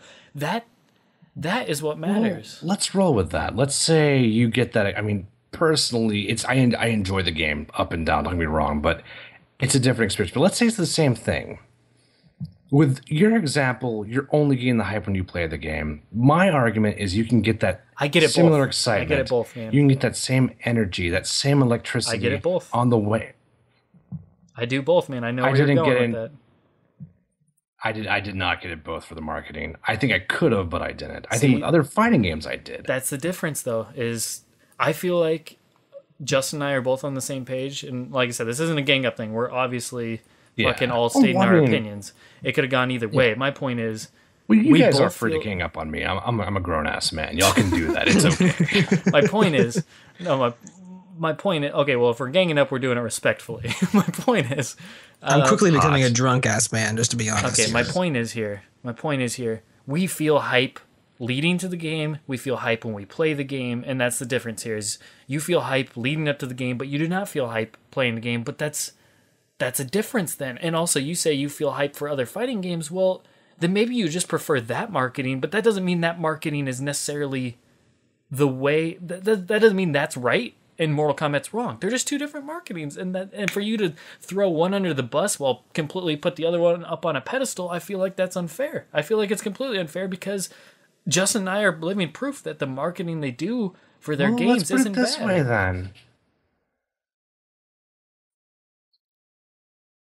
You guys are saying I'm dwelling on the 2-month hiatus too much, but this is a valid point. If the hiatus wasn't hype and you were sick of the drought, what's the difference between that and not showing anything, say, from January to March, assuming that did happen? I'm not saying that. I haven't mentioned the 2-month hiatus once. That is consistent with Cyborg's stance, though. He did. No, Cyborg's talked about that. I haven't talked about that. Maybe a good thing. So I just want to... Hold on, one at a time. I can't hear anything you guys just said. I'm sorry. Go ahead. No, I was just saying that if the drought was a problem from December or from November to December, why was that problematic then? If technically there's no such thing as faulty marketing, because I don't attribute that to a fault in marketing. I attribute that to bad pacing. But that's just me because I'm doing this podcast and I had to have something to talk about, and I was losing interest in following the news day to day. Even without the podcast, I think you would have been losing interest anyway. But I wasn't. I mean, I don't care. But that's the difference between you and me, is that I don't care if I lose interest for a while, because honestly, that makes the days go by quicker. When I'm fucking full on hyped, ready for this game to come out, which I have been for a while, it drags way much more than... I'm the same way. If I get hyped in the last month, I'm fucking stoked because there's... With Injustice, dude, I waited till like the last 3 months until that game came out to really get hyped for it, because I started watching videos that came out a couple months prior that I never looked at because I just did not want to get hyped for that game yet, because I know it's a long ass wait, and I just didn't want to put in the time and effort and the energy and the emotion that early on, because that's a long ass wait to do. I didn't want to do it yet. In that case, I think we finally kind of found our bridge then. I guess maybe that's the core point we're disagreeing on. I don't think you have to lose interest. I think you can have marketing where you don't have to lose interest. I think maybe that's where we disagree. We're not disagreeing on the value of hype or good or bad marketing. I think where we're disagreeing is it a good thing to lose interest for Well, extended periods of time? I think I think that's natural, first of all, but second of all, I think it should ramp up. I think it should start off slow. I think they should. This is my ideal. Okay, we can all throw our ideal situations out here, all ideal scenarios leading up to a game, regardless of what it is. You reveal it. Well, first of all, honestly, my ideal situation, they wouldn't reveal the game so far out from release. I just think that in itself is a disaster. Revealing your game a year ahead of time, unnecessary. You could do it 6 months ahead of time and get just as much hype, and that way you could fucking space your shit out a lot better. But my After the point is, debate, I want to mention something about that. It's actually it's interesting you say that because that's going on right now. But go on. Okay. For something else. I mean, right. I'm actually very fascinated you say that. But Okay. yeah. because, well, for one example, look at fucking Arkham Knight. That thing was announced and then delayed, and now it's just like fucking holy shit. That's been like a year and a half, 2 years before the game's actually coming out. That sucks. But my point is, they don't have enough stuff to show to keep people interested. But my point is, my ideal situation or my ideal scenario leading up to a game would be announce it and then slow. Like, okay, start at 0. You announce it, you immediately are going to bump it up to a 4. Then you go to 5, then 6, then 7, then 8, and then 9. 9 would be maybe a month and a half before release. 10 when you hit a month before release, and you try and hold that fucking 10 for a month, maybe 2 months, and you hold that 10. You hold the your interest should be its highest closer to the game. I feel like it should grow until you finally hit that crescendo, and then you're like fucking boom. Because what happens is if you just deal out little bit here, little bit here, little bit here, little bit here, little bit here, little bit here, little bit here, in like, okay, so you're like 5, 5, 5, 5, 5, 5, 5, 10. Like I don't think that's any better than what they're doing now. And that sounds like what you want them to do is like, Yeah, precisely. That's exactly what I want them to do. you want them to pace it out 5, 5, 5, 5, 5, 5, 10. And the reason why I don't care for that as much is because you're just plateauing at that point. It's not good to plateau. It's good to build. It's good to keep building. And they have been doing that since January. Like I said, those 2 months, I didn't think that was handled very well, but that's because they dropped it. Because going from E3 to Quan Chi's release, they kept ramping it up a little bit more, just a little bit more, just a little bit more. Here's a little nugget, but then they dropped it. They let it go from a 5 down to a 2 again, down to a 3 again, or whatever. And that's my problem with it. It wasn't so much that they took a 2-month absence; it's that they dropped it. They dropped their combo basically.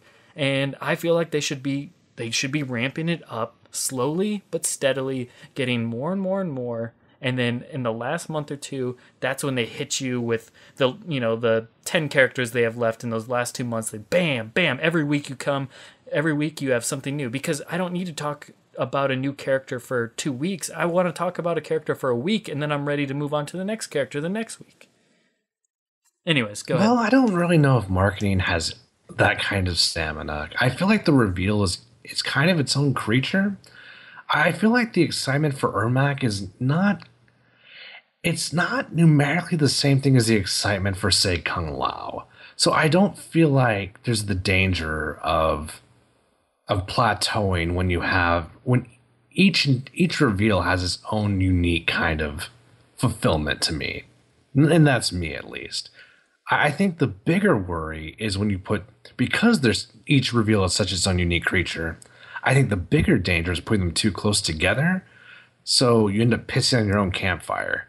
And what I mean by that is when you reveal one too close to the other one ceases to matter once the next one comes, especially if the other one's more anticipated than the other, which I feel like is what's going to happen when they reveal 4 or 5 characters in the same 6-week period. That's, I think, the bigger danger.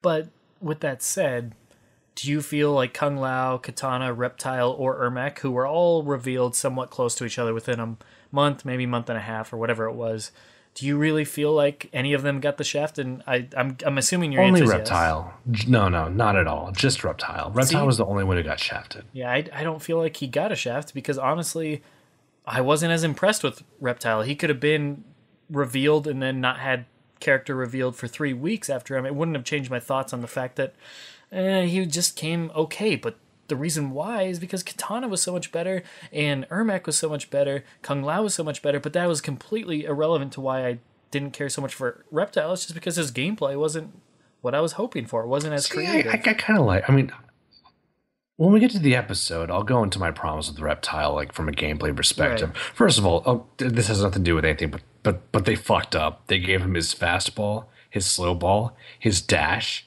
and his motherfucking overheads, all in all three variations. They didn't separate him. He's still the complete broken fucking character he was in the last game.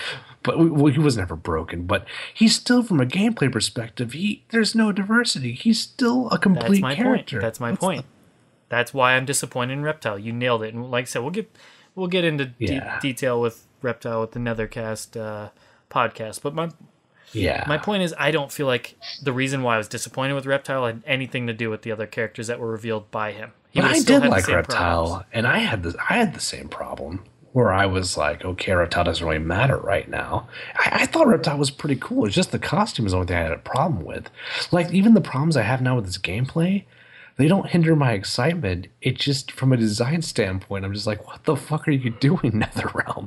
I thought we were going to balance this character in 3 variations, but... Fair. Yeah, no, I'm completely with you on that one, but what did that have to do with... How did he get the shaft in sense of, like, talking time and discussion time because of Katana's and Ermac's and... Oh, no, Katana was fine. It was all Ermac. It's all Ermac's fault. Just because he was released later that week or whatever his trailer was?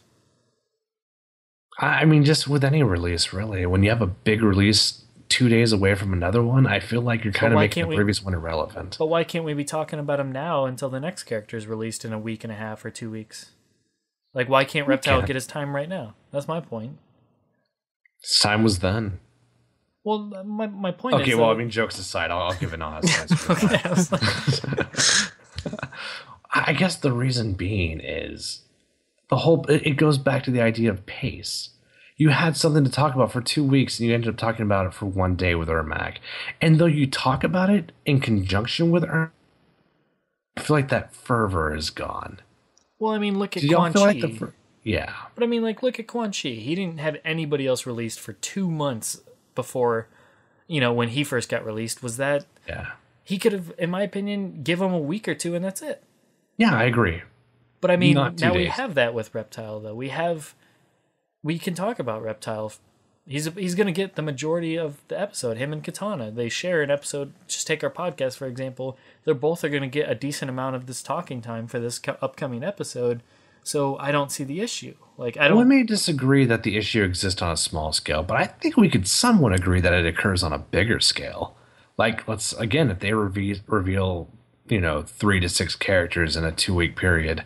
You don't feel like any spotlight's going to be robbed from those characters? In a 2-week period, 3 to 6 characters for sure, but I don't think they did that. I think it was like a month and a half period that they didn't do that, but 4 they're or whatever. Going to have to at this rate, though.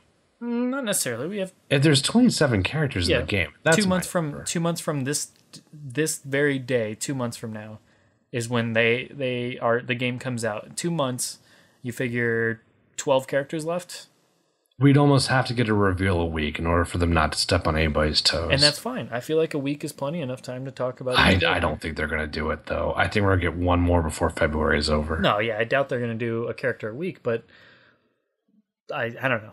Anyways. But anyway, well, we should probably have final thoughts. We got to close this up. I mean, we can keep doing the podcast, but yeah, I feel like we're going over a lot of the same points over and over again. I think people will enjoy it, though, honestly. I feel like we had a really good, in-depth discussion where you gave... you were the voice for one side and we were the voice for another side, and I think that's important. There was no one dominant opinion. It was here, this is both arguments being made, so hopefully people can at least gravitate to one of them, I think that's It would be nice to have a more relaxing conversation, though. Oh yeah, that's what this was supposed to be, but it totally wasn't. I had fun, but I might have had too much fun. No, this. Also, my roommate's really pissed right now. Right. Yes. People don't get used to this. I'm afraid to look at my phone. This wasn't supposed to be on this podcast, but it's supposed to be more laid back and relaxed, just joking around, being stupid. But it was a conversation I'm glad we had, honestly. But anyways, I feel lighter. I feel like we got a lot off our chest, honestly. Because I'm sure you had things to say, and I had things that I wanted to say, so that's good. Anyways, Justin, how you doing? Doing fantastic. This is the thing, like, I've tried not to say very much in this because you guys are way more passionate about this particular issue than I have been. I have not been worried about the marketing for this game at all. Like, I mean, yeah, I guess the ride may or may not have been able to be more fun, but I'm just the personality type to where I can't stop looking big picture. And I'm like, it doesn't fucking matter how I feel right now. Come April, it's gonna be gone. It's gonna be a non-issue for me. So I can't get invested in this particular issue that much. Right. And I'll give my quick closing thought, and then I'll let Tim get his closing thought last as well. My closing thought is, honestly, I really just don't care. I mean, I've had fun. I've had fun with this podcast. I have fun joking around with you guys. And I know that's nothing to do with anything they've done. We would have done what we've done, but I feel like they've given us enough to talk about other than that shitty span of time. I feel like they've given us plenty to talk about, and I've had this has been a fun ride. Honestly, I've really enjoyed this lead up to MKX because I've been able to talk with you guys. And ever since we've been doing the live stream, I've had tons of fun playing with you guys, and I look forward to MKX so much because might be the first MK game where beyond just the quality, where I might actually be able to have a steady group where it actually keeps me playing longer than maybe a couple weeks. That has me fucking excited, and that's something. Yeah, it's gonna be awesome. But my closing thought is touching on what you just said, Justin. Is that my personality is the type that somebody is a jerk to me. All right, somebody's a jerk to me. They do shitty things. They treat me like shit a few times. They make mistakes. At the end of the day, I'm a positive thinker. I'm a half full type of guy. And that goes over all walks of my life. I'm usually always looking at the positive. I'm also a forgiver. So, it's like if somebody's cool to me more often than they're not, I'm still cool with them. And I'll treat them just as cool. If they slip up and do something that I think is shitty, as long as they're cool to me more than they're treating me like shit, I still look at them as a cool dude and I'm a happy dude. And that's how I look at this marketing. And at the end of the day, they've made some stupid decisions. I'll completely agree with you there, Temp. But at the end of the day, I feel like they've done a lot of good things. They've done a lot of cool things, and they've made me happy in so many more ways than they've made me unhappy. And that's as long as the scale is tipped in that direction, then I'm a happy dude. So that's my closing thought. All right. Well, I mean, going back to the perspective of being positive or negative, it all comes down to circumstance for me. Like if I'm coming home from work, and it's been a long day, and I'm drinking scotch, I would say the glass is half full. But if I'm at a bar, I see what you did there. Yeah. But like if I'm at a bar and there's a full bottle of Walker Green on the shelf, and I have an open tab, that glass is half fucking empty. And if I'm not getting scotch, I want to fucking know why. And I guess to summarize it, to say I really feel like the marketing is for the hardcore fans. Because to me, the casual fan is going to read the GameSpot review, and they're going to watch the commercial ad that airs on FX. That's why they're going to buy the game. The marketing is really for, I feel like, the internal circle. The inner circle of people. Because in a way, we are the advertisement for the game. We are the positive word of mouth. And I feel like if I'm actively annoyed by the marketing, and I'm seeing other people who are saying the same thing, I feel like we can do something about it. And it bothers me because I feel like the solution is easy. I feel like there's an easy way to please everyone. And there's a different philosophy going on with WB. I would love to talk to them. I'd love to find out what their rationale is. I don't know. And maybe this comes down just to my personal relationships. The way I am with women, I don't like to, just to drag things out. If a girl takes 2 months to get back to me, she missed her window. Many apologies, but that's the way I am. I don't got time for that shit. I just feel like there can be a healthy pacing. I feel like there's a way everybody could win. But I feel like not everyone's winning. I feel like people are getting actively frustrated when they don't have to. I don't see a payoff to this marketing because I feel like there's a way everyone can get what they want. And they don't owe me anything. I'm aware of that. Like, they don't owe me good marketing. They don't owe me excitement. They don't owe me not being frustrated. They can do what they want. I will never rob them of that. But I feel like if they want the same thing I want, they're doing it wrong. Maybe I'm wrong about that, but I don't think I am. I think they do want the same thing I want. I think they do have the same goal as I do. I think they do want their game to have the same hype that other fighting games have. But this is the approach they chose. That's why I wish I could talk to him and find out what's going on. What's your mentality? You know, what's the working philosophy behind this marketing? That's what I want to know. Then that's just where I stand. All right. Well, that'll wrap up that discussion. Cool. Yeah. What do we talk about now? Oh, I know what we talk about. We talk about Silent Hills. They released a fucking playable teaser for that game. And that came out, I want to say June 2014. Mm-hmm. Yes, thereabouts. Have y'all played that, first of all? No, I didn't. I don't think. If you I don't have the PS4 console, but I wish I could. I really want to. It's so amazing. Cyborg, you especially, dude. If you have a PS4 and you love horror movies, this is right up your alley, dude. Like, I would love to, like, watch you play it on stream and commentate with you. Like, if you want to do that one day, man. Oh my God, that would be amazing. Down. But yeah, so sign me up, bro. If you're interested, just give me a day and time. I'm all over that shit. I'll definitely look into that. Real quick, because I just remembered. Didn't you say something about like a 6-month window of somebody? Was there a game that you? Or yes, there was. It was Silent Hills, actually. That game was announced. They showed the playable teaser in fucking 2014 June. Mm-hmm. Now, when do you guys fucking think that game comes out? Oh God, it's gonna be a bit. I would just logic would state about a year from then, but I'm guessing you have a way different answer, like a year on top of that or something. Announced the release date. It comes out Halloween 2016. Ugh, why would they do that? Stab me in the fucking yeah. That's the thing it's a little different though, because you have like the first fucking sniff you got of that game was basically a demo. Like, everybody could play it. Yeah, that's a weird marketing strategy. It's fascinating. It's like, here, have this, and then you can't actually have the full... It's like giving you a bite of something and be like, yeah, you can have the sandwich in 2 years. It's like, you know what, though? It's even fucking weirder for Silent Hills, though. It's like, that quote, demo... It may or may not be anything like what's the finished product. It may not even be a piece of the finished product. Yeah. Like, from everything I've heard, it's kind of like it was a demo built from the ground up to be a demo and not necessarily anything having to do with the final game, save for maybe like Norman Reedus' model or some shit. But like, it was really built to kind of be its own little game as opposed to like a demo for anything else. Like, you're not playing a demo of the game, you're playing a trailer for the game. This is just a trailer you play. That's so and it's weird. Like, this is what you can kind of thematically and emotionally or whatever expect from the final game, kinda. Yeah. But this is not going to be like part of the game necessarily at all. But I hope the final game is like the demo, because I do too. So yeah, absolutely. It's so fucking good. Even just fucking watching a billion YouTube videos and streams and shit of PT, I'm like, this game, it looks amazing. Oh my God. And I wish I could play it, but I may never, I may not. If it's PS4 exclusive, I probably won't play it. I hope it's not, but that seems to be the way it's going. I don't know. It sounds like it will be, but here's the thing, though.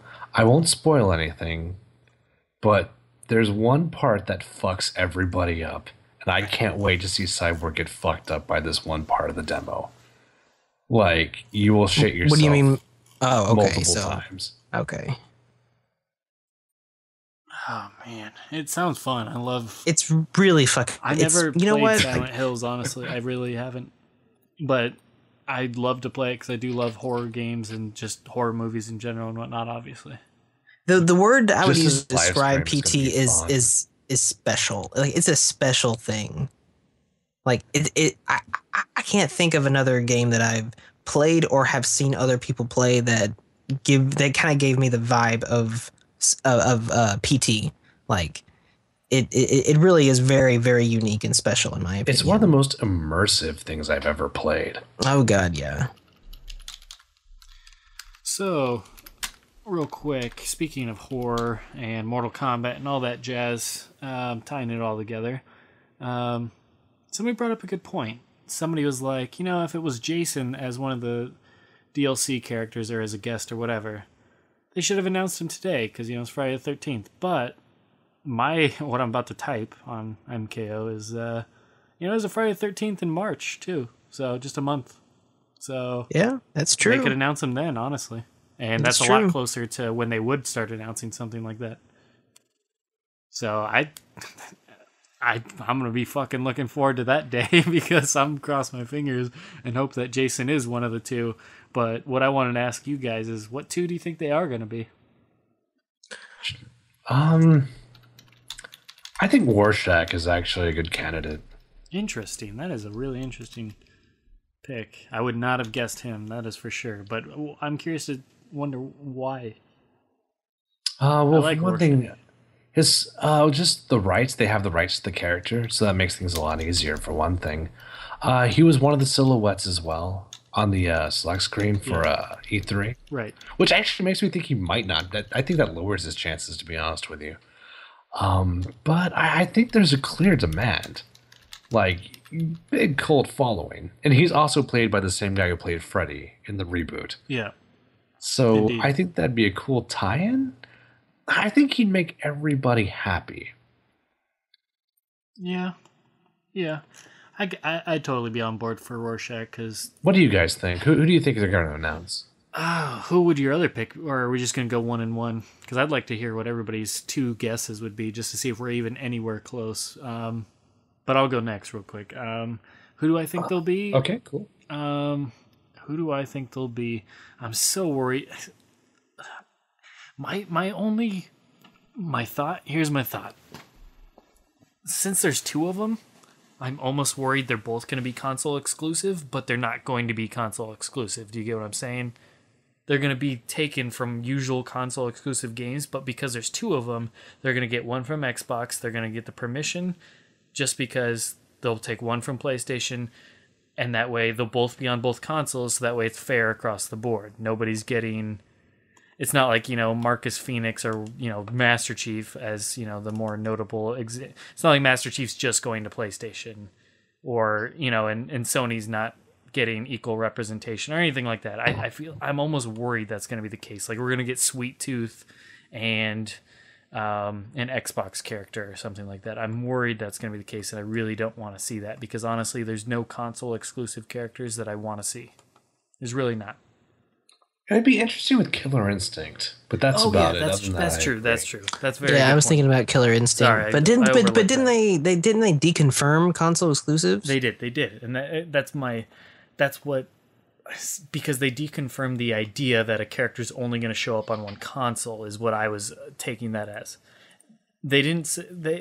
Is it really console exclusive if both characters that are coming from a console exclusive game are going to be in both versions? That would be a red tape feat. I'd say no. Though. Yeah, that's what I'm saying. It's unlikely, but I'm scared because two characters in the combat pack is just so unusual.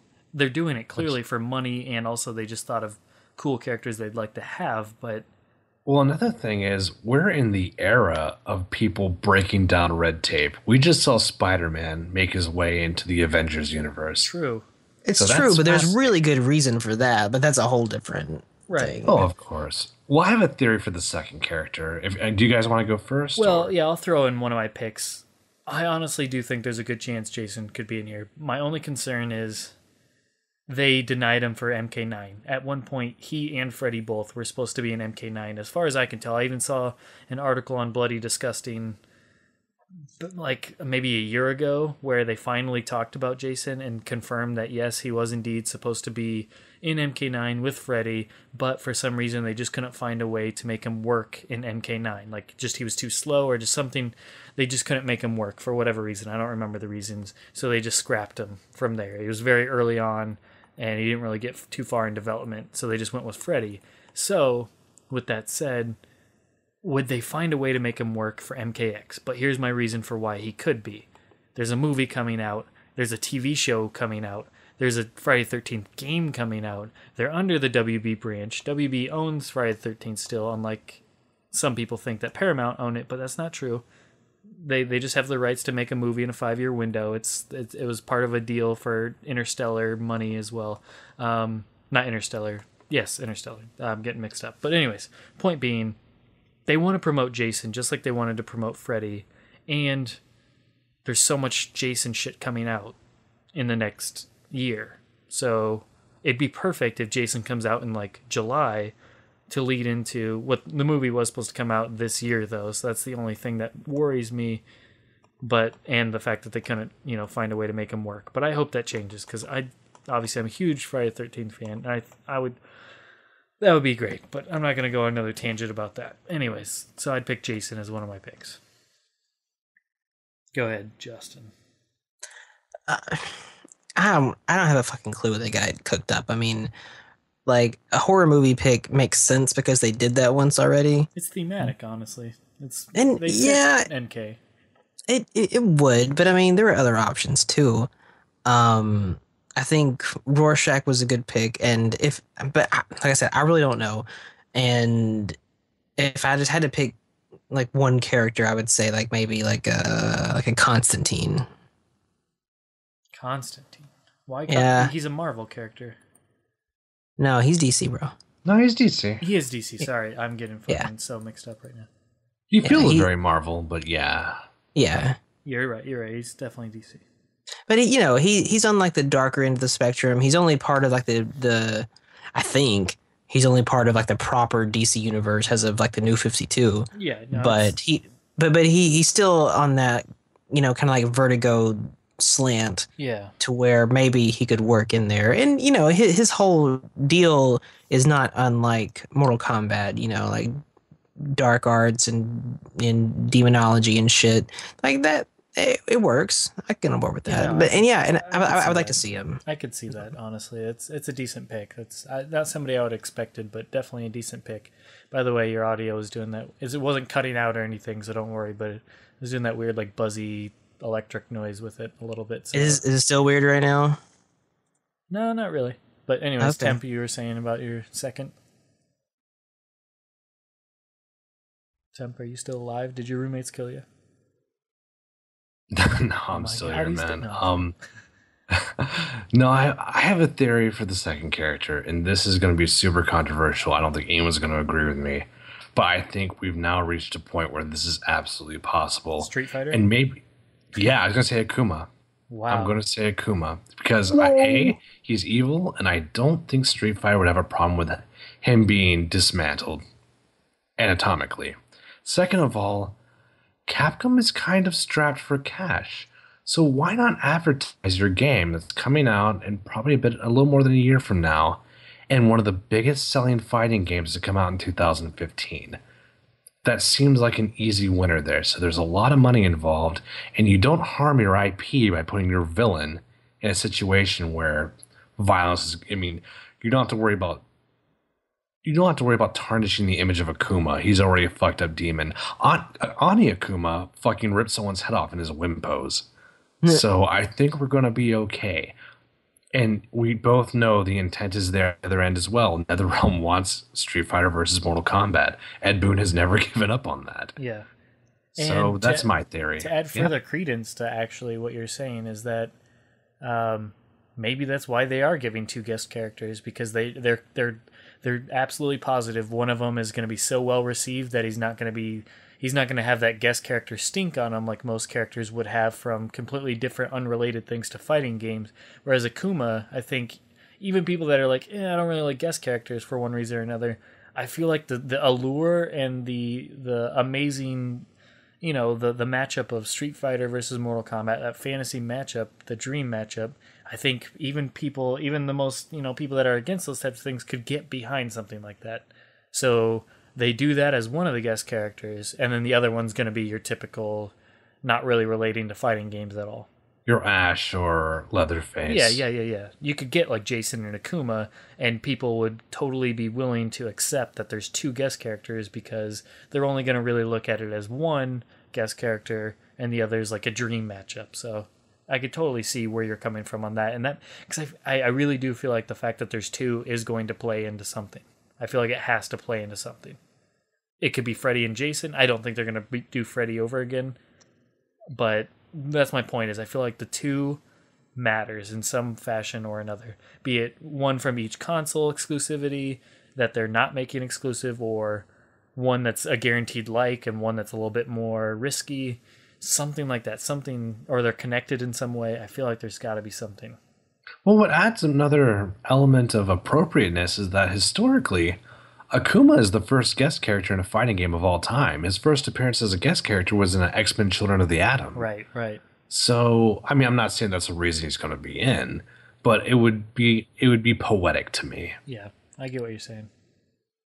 Yeah, I'm digging that. I'm digging that choice. For me, my second pick, man, I honestly have given this zero thought. I mean, I've talked about Jason, but that was a long time ago when we were talking about one guest character after they already confirmed that there was indeed going to be a guest character in this game. But since they've actually announced, there's 2 guest characters, part of the fight pack and all that, I've given this zero thought. So honestly, I'm struggling to come up with somebody. Let's look at what we know isn't going to be. It's not going to be any, like, it's not going to be Batman or any well-known superhero like that.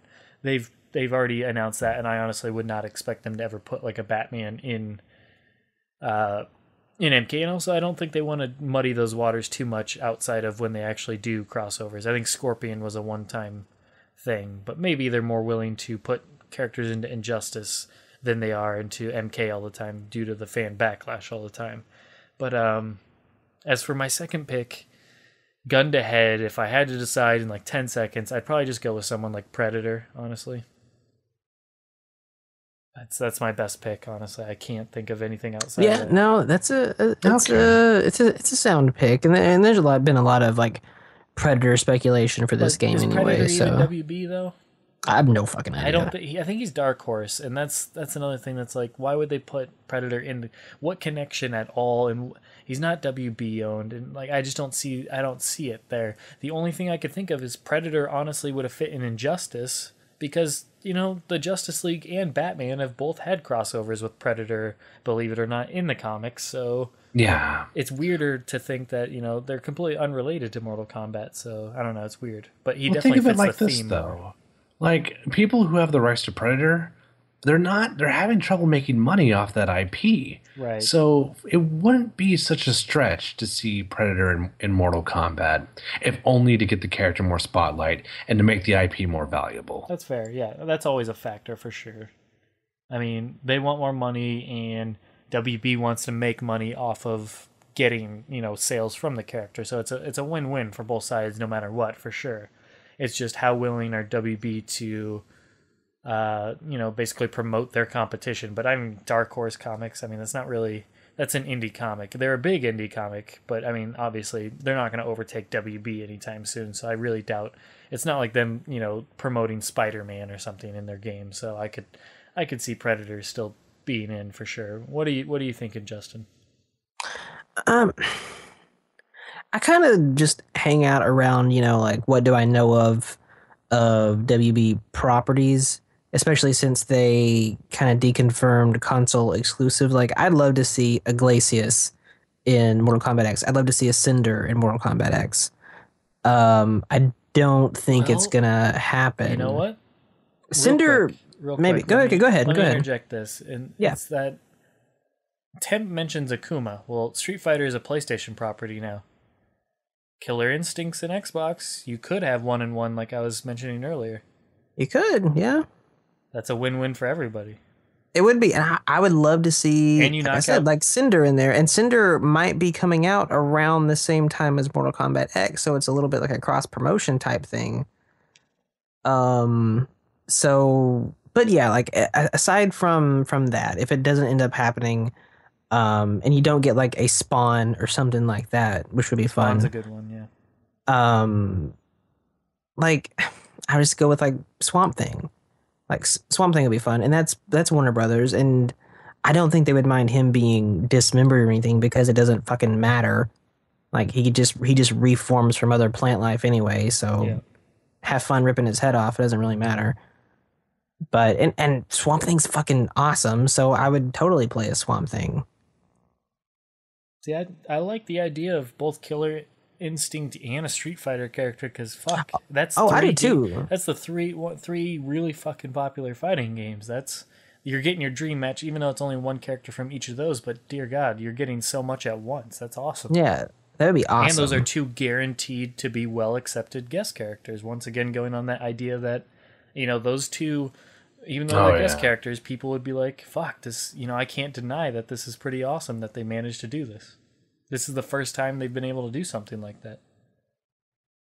So I don't know. Yeah, totally could see something like that going down. I don't know. I feel like the fact that there's two, I can't get over the fact that there's two. So I feel like there's got to be some sort of reason for why there is two, other than just them being like, well, Freddy sold well, so now we're gonna, give two guest characters this time. Or I guess Kratos and Freddy technically counted as two, but still, I don't know. It just, if they're making you pay for two in the combat pack, I feel like there's got to be a catch here that they're guaranteed that they're confident that you're gonna like who they are, at least one of them. I would like it. I would like it a lot, but I don't expect to be surprised. I would love to be surprised though. Are you juicing fruit in there? Is that what it sounds like? It sounds like a garbage disposal or something. Oh, all right. I'll fix it. Hang on. Can you whisper sweet nothings into my ear, Tim? I can do that. You're soft. I don't want to be. Can you fix this? You're so pleasant and warm, and you make, I feel like great pastries. I feel like everything you're saying to me is exactly how I feel about Justin. I feel like he's like the light of my life. I miss him already, and he's been gone for like a minute. I just miss his face and his voice. It's just so, doesn't he have like the best voice? It's just so warm and welcoming. It's a nice voice. Is it the voice that makes you think about like Christmas morning and good economies? You nailed it. But I feel like warm apple pie. It's just so beautiful. His voice, a voice can make or break some people. And it's just like, come on, dude. He's got his voice, man. He's just. I want to hear it so bad. Are you still there, Justin? Can you talk again? See, this is the point where we get to 4:45 in the morning and we're just fucking saying things. And this is what the graveyard shift would have been like usually. But I mean, it's just, this is good. It's healthy. I think what happened tonight, I feel like we're coming full circle. We started out really, intense debate. Now we're finally calming down. We're going to ease people into their sleep or whatever they're going to be doing when they listen to this. Start out their day. We had some great, intelligent conversation. Then we had some, good speculation. Now's where we get to the random bullshit that just, makes people giggle. Your face is just so not. Your face doesn't make people giggle. Don't get me wrong. I'm not trying to insult you. I'm saying your voice is just. It's like an angel swimming in puppies. It's just so good. I can't get over it. I just want to bottle it up and sell it to somebody. Yeah, it's a voice that makes me think of saving dolphins and patriotism.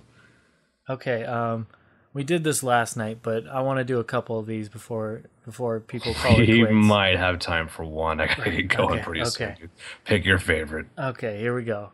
And one we haven't done yet. Preferably. Yeah, no, we're gonna do one we haven't done yet. I'm not gonna retread it just for people to hear. Our audience still has no idea what we're talking about, but it's awesome. It's incomplete. I'm losing my train of thought because I'm tired. But no, it's okay. You don't watch Walking Dead, do you, Temp? I watch episodes with my roommates here and there, but I don't follow it. No. You haven't seen majority of them? Yeah, I really just know Daryl. He's the only one I know. Okay, so I was gonna say which Walking Dead characters are we all? But no, let's. Well, me and my roommates had this conversation, so we can do this one. I already have a character picked out. All right, okay. Which Walking Dead characters are we? And I honestly just thought of that. It wasn't even the two that I was gonna originally say. But it's a good one. It's relevant because people like Walking Dead. I like it. Justin likes it. I hate it. No spoilers. We don't do that here. We don't. Don't. You're stupid. No, I'm just kidding. Dude, Glenn died though. Glenn died. God. You see, you're spoiling again. Who wants to go first? All right, here's the deal. Honestly, yeah, what's going on here is we're talking about which Walking Dead characters, the 5 of us, including Shadaloo and Razor, of course, including the people that can't speak for themselves. Yes, the Nethercast crew. Which characters would we be if we were the Walking Dead characters? So I'll start out by saying, and we eventually come to an agreement on who we think fits best. I'm sure everybody's done this at one point or another, but anyways. Not about us, but yeah, you get the point. I'm just rambling at this point. I can't. I hope stop. you've done it about us. That'd be cool. I think Shadaloo is Carl. Oh, that's a good one. Let me think. I got to think of all the characters. We're talking about the show. I mean that a compliment, by the way. I mean that as a. See, I kind of see it's either Carl. I could see Glenn. I could see him as Glenn. No, yeah. I don't know who that is. Ah, geez, this is tough because you don't even know like the main character. You don't know who Glenn is? Come on now. Is he Asian? Yeah, he's the Asian. Yes, okay. I didn't want to say that, but yeah. It's okay. He is Asian. He's not like I know. Fucking let's not go into PC-ness. I'm sorry. Saying, yes, it's not like he's offended by being who he is. I hope not. It's just a good way to describe people by race. But anyways, yeah, I could see Shadaloo as Carl. Do you agree with that, Justin, or do you think there's a better fit that we're not thinking of? As current Carl. Not as in Carl, get back in the house. Shadaloo's a little bit more hyper than Carl, I feel like. I mean, when he downed that full can of pudding, I could totally see Shadaloo doing that. He downed a full ass can of pudding, like outstretch your arms. It's about half that. Like when you loop them, like it was a big ass can of pudding, 64 ounces or something ridiculous. He ate that in like a day. But yes, I could totally see Shadaloo doing that, and for that reason alone, he is Carl. Okay, is Razor the governor? Ooh, that is a good one because the governor's very fucking. He's smart, but he's deceptive about it. He's got like, well, I mean, no, he's very smart up front. I didn't mean it like in. I think it's funny that even last night a lot of the times Razor was a villain. Well, I think Razor would put himself as the villain. I don't think this is like us putting him down by any means. I think he's just a lot of times the villains are the cunning ones and the very smart, and fucking the governor's really good. I was gonna say someone like. Shane, because Shane is actually pretty fucking like. I was thinking of Shane, but really evil. Shane's very evil. Well, he's not. What? No, I don't think Shane is evil. Shane's not evil, but he's just a flat out dick. I disagree. Oh, this is interesting. We have very different feelings about Shane. How far have you watched? I've watched all of the watching. Well, yeah, we've talked about this. I'm stupid. I'm being stupid. Okay, come on, get small. Okay. So you think Shane's not a dick? I think Shane is neutral. I understand Shane. Dude, he slept with his best friend's wife, and then he wanted to kill his best friend after he turned out not to be dead, just so he could have his wife and child. That's the thing. Shane is complicated. No, but at the end of the day, I still think he's misunderstood.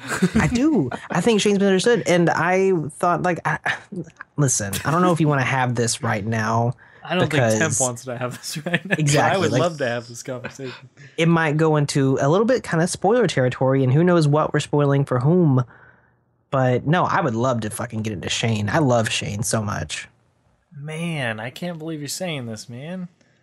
Well, I know. Listen, 9 times out of 10 we agree, but when we don't, it's probably for a good reason. We won't get into this, but we will get into this another time, or even maybe we'll have this conversation after Temp bounces. But we'll agree for now that Okay, so right now Razor is the governor, the shaver. The governor. Yes, that's probably a good pick.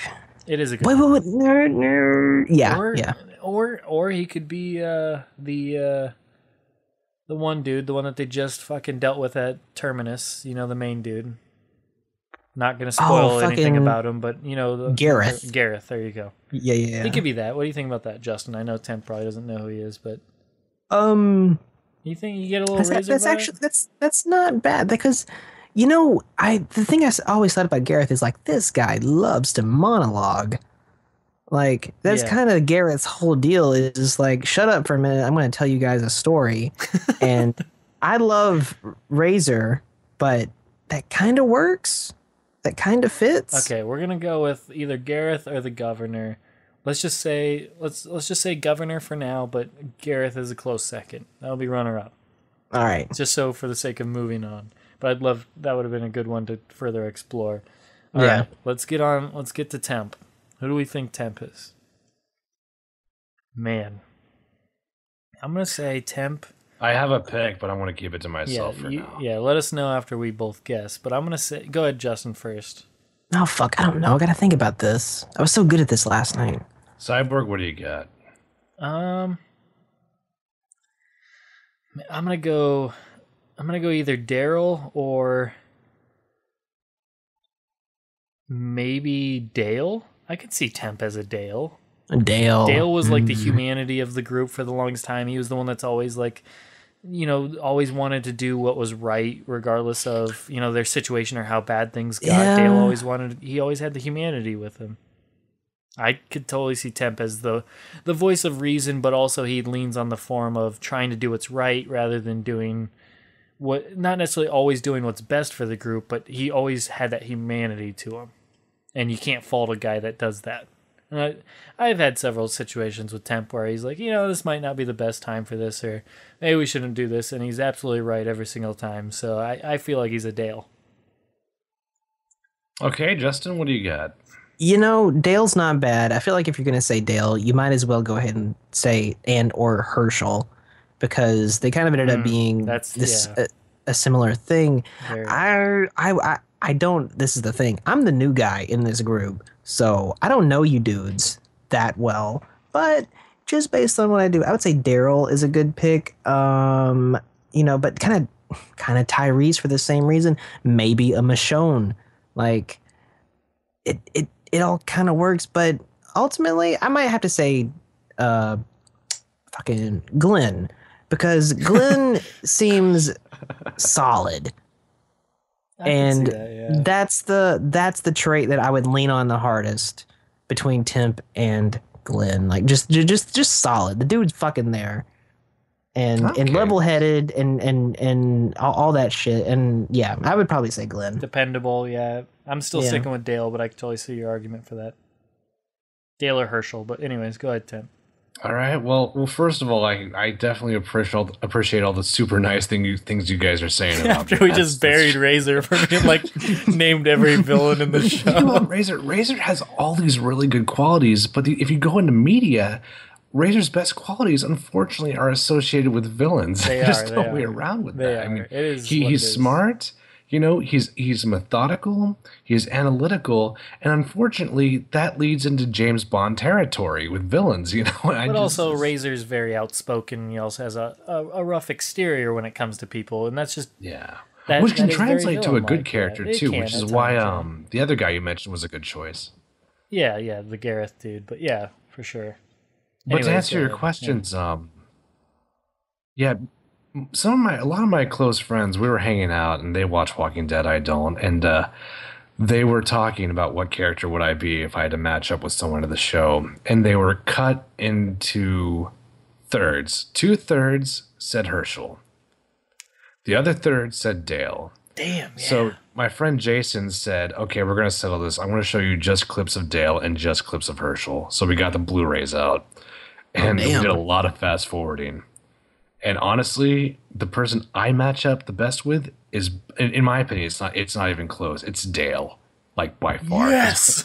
Herschel's a great guy, but he has no fucking backbone when he really needs to have backbone. He just spared, I think, at the worst possible time. Yeah, Herschel's more like, he's a family man. Yeah, he's like, I think you should be doing this, but it's not my place. Whereas Dale's more like, no. We're fucking, what are you guys doing? We're not doing this. And he'll go on a big fucking 10-minute rant of no, we can't let this get the best of us. And he stands up for himself. Yeah. Yeah, I definitely agree with you there.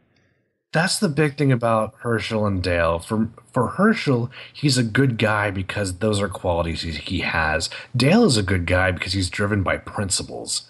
And I think there's a conviction-driven character there, while Dale just happens to have, I think, a good heart. Right. But I'm just the kind of guy who I love the people I love, and I'm very tolerant, and I try to treat people as I want to be treated. Right. That's But my at the end of the fucking day, mantra.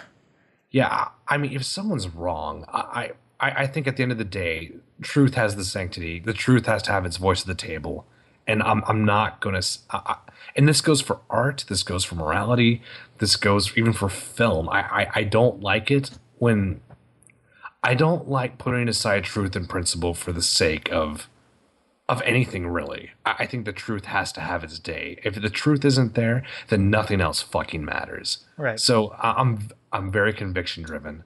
I'm right there with you. That sounded arrogant. I take principles very seriously. No, I know what you're saying. It's not arrogant. Yeah, so, I know you're getting it. I'm the same way. I If feel 9 the same people way. say X and I think Y's right, I'm going to say Y, and I'm going to say it till I'm blue in the fucking face. So I'm going to say Dale. And I think the way like Dale's mannerisms are, and I mean Dale's very old, but he doesn't act old. He acts like someone full of energy. He acts very alive, and he acts like a man on a mission.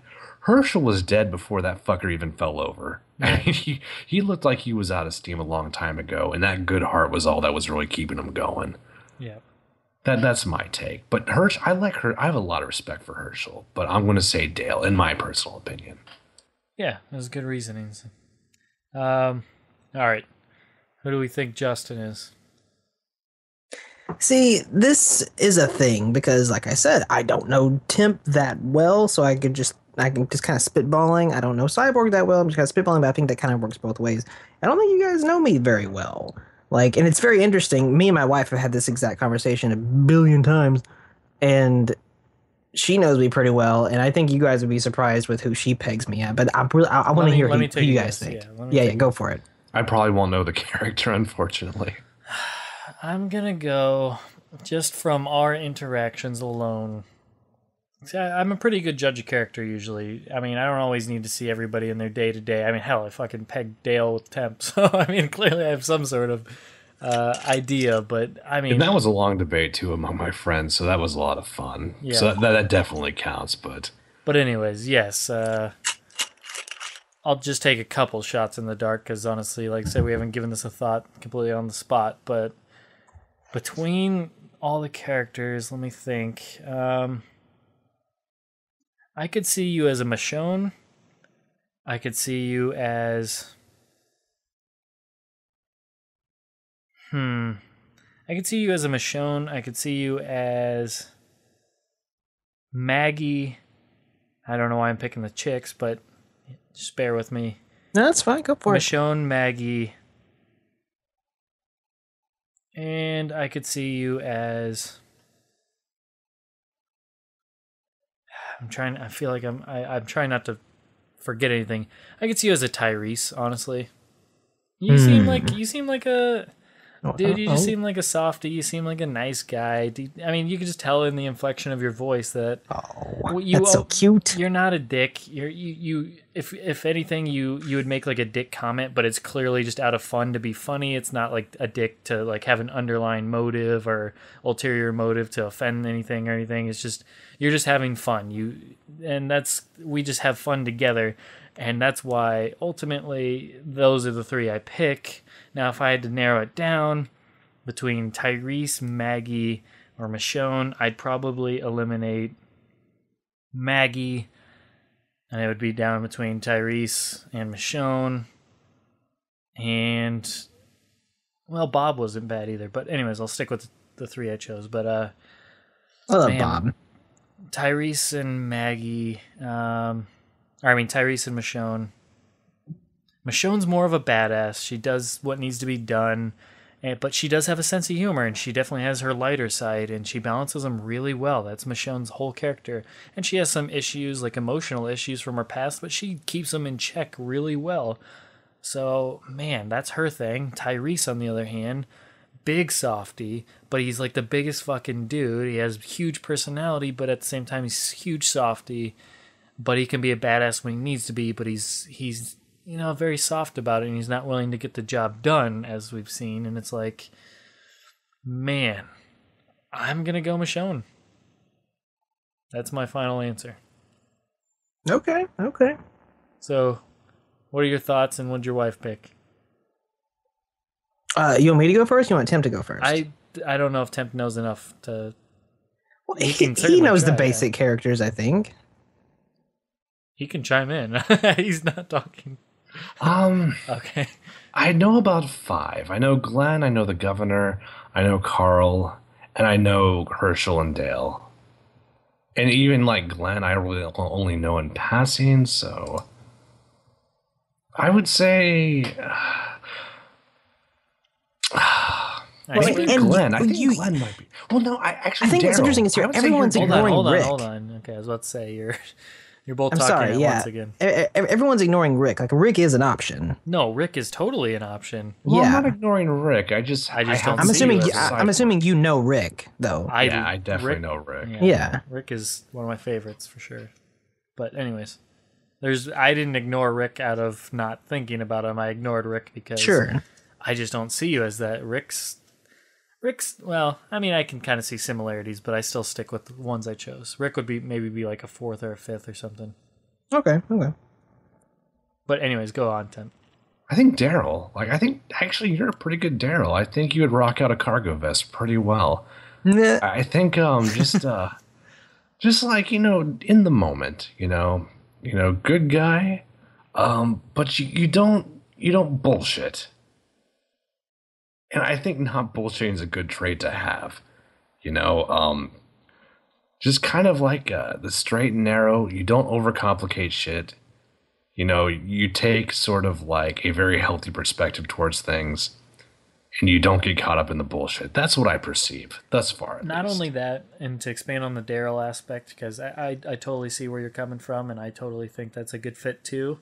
But not only that, but Daryl's really good at he's not obsessed with being the leader in things. He's okay with following, and he doesn't try and overstay his welcome. He doesn't try and like assert himself like an attention whore or try and like overthrow anybody. He's very comfortable in his position. He knows what he has to offer. He's totally cool with that, and he does his job well, and those are qualities I could totally see in you.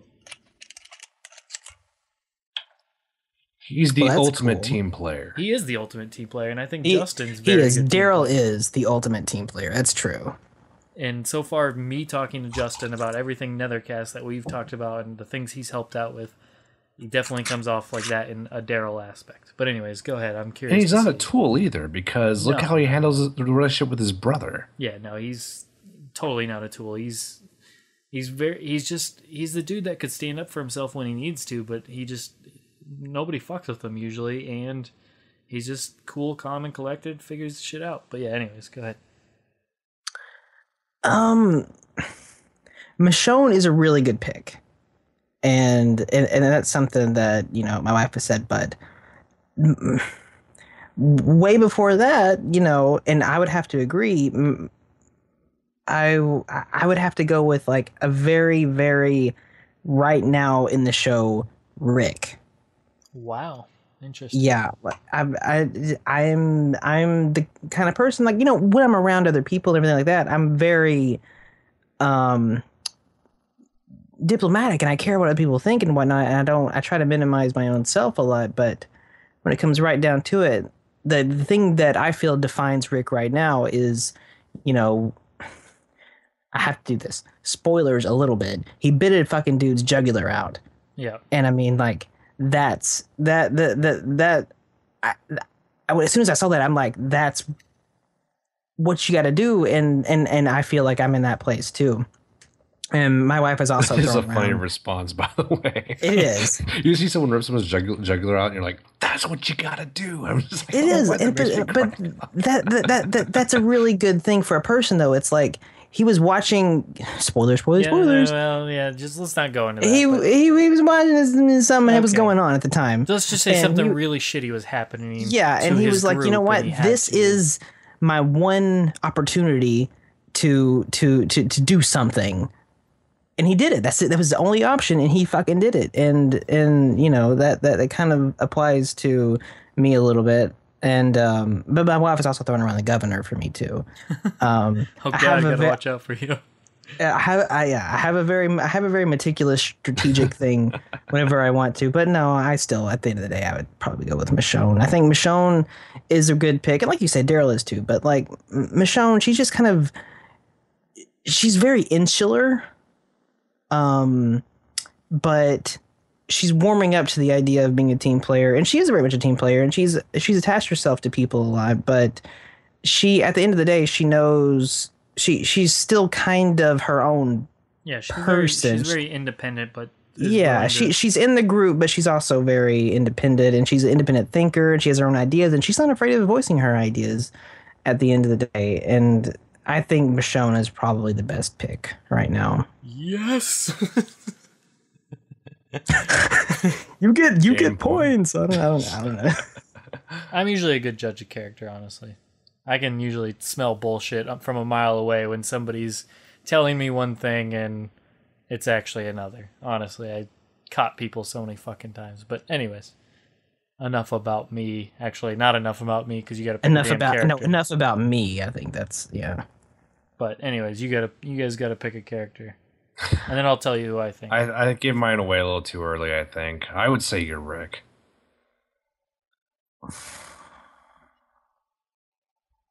No, maybe. No, I mean, no, it's not bad. It's not bad.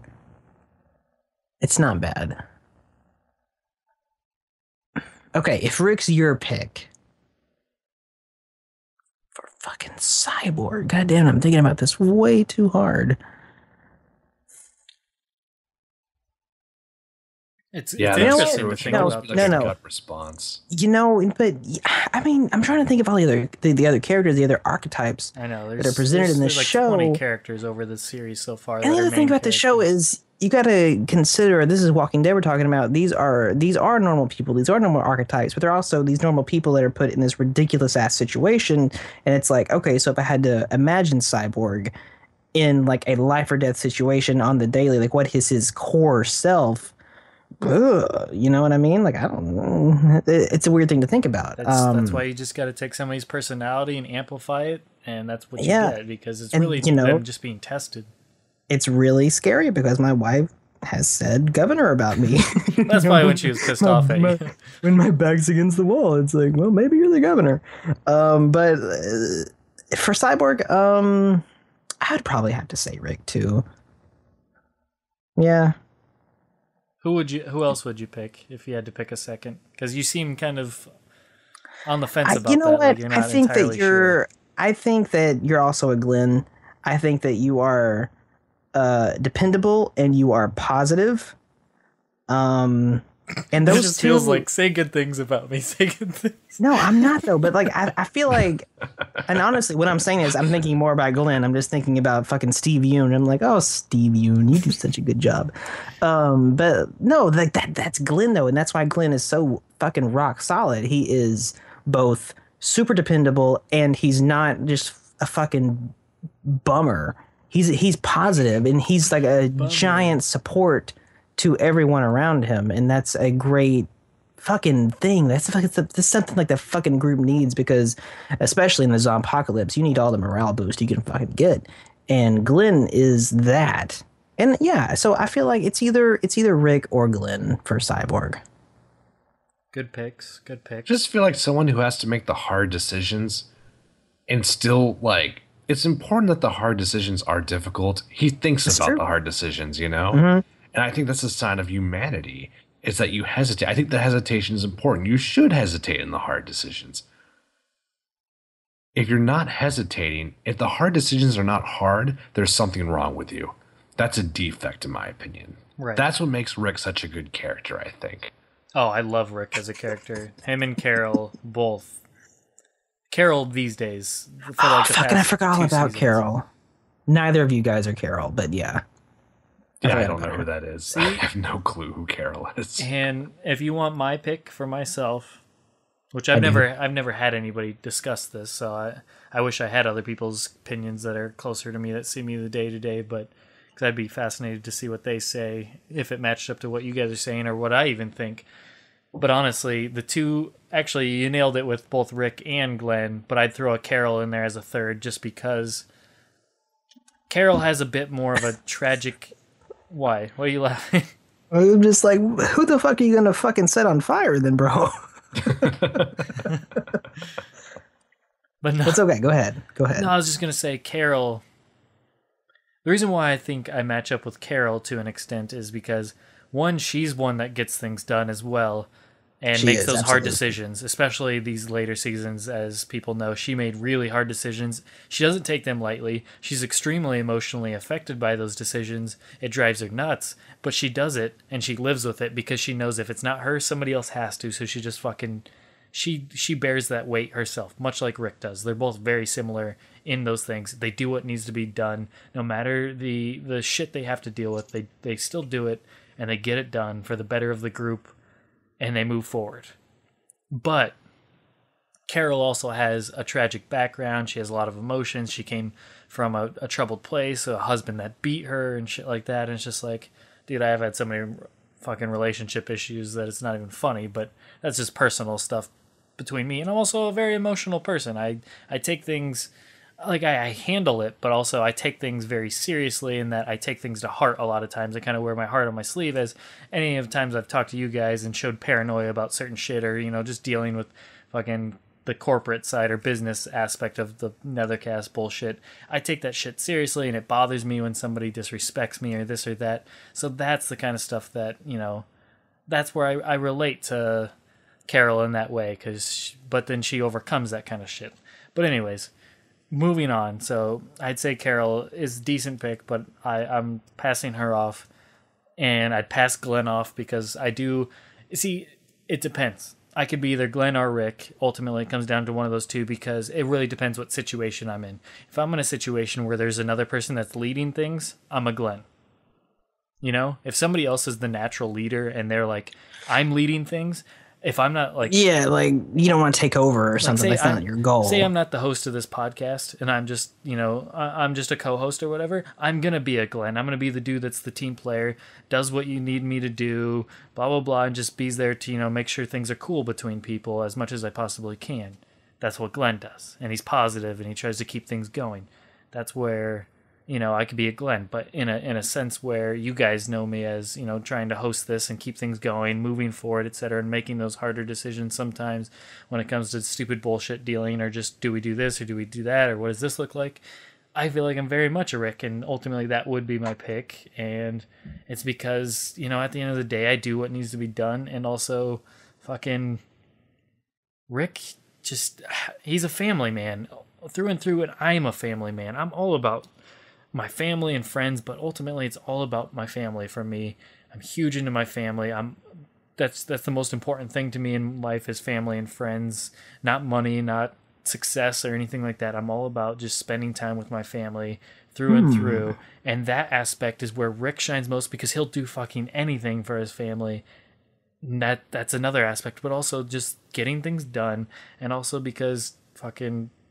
yeah, just all the aspects that you guys touched upon, Rick. I don't know if I can necessarily expand, but Rick's a good dude. And also the good thing, another aspect about Rick, is that Rick ultimately asks everyone what they think. He always tries to get everyone's side of things, and then ultimately he knows he has to make the decision at the end of the day and push things forward. And I feel like that's something I always do in life, is no matter with you guys or friends that disagree, or whatever, or just, somebody's being a dick or this or that, or if I feel like something's going on or this or that, or if we have to take things to a side or whatever the fucking case, or just in real life, the same applies. I usually try and be as neutral as possible and get everybody's side on things. I respect their side, but ultimately I pick a side and go forward with that. And I feel like that Rick, ultimately, that matched with the family aspect. I feel like I'm Rick in that aspect.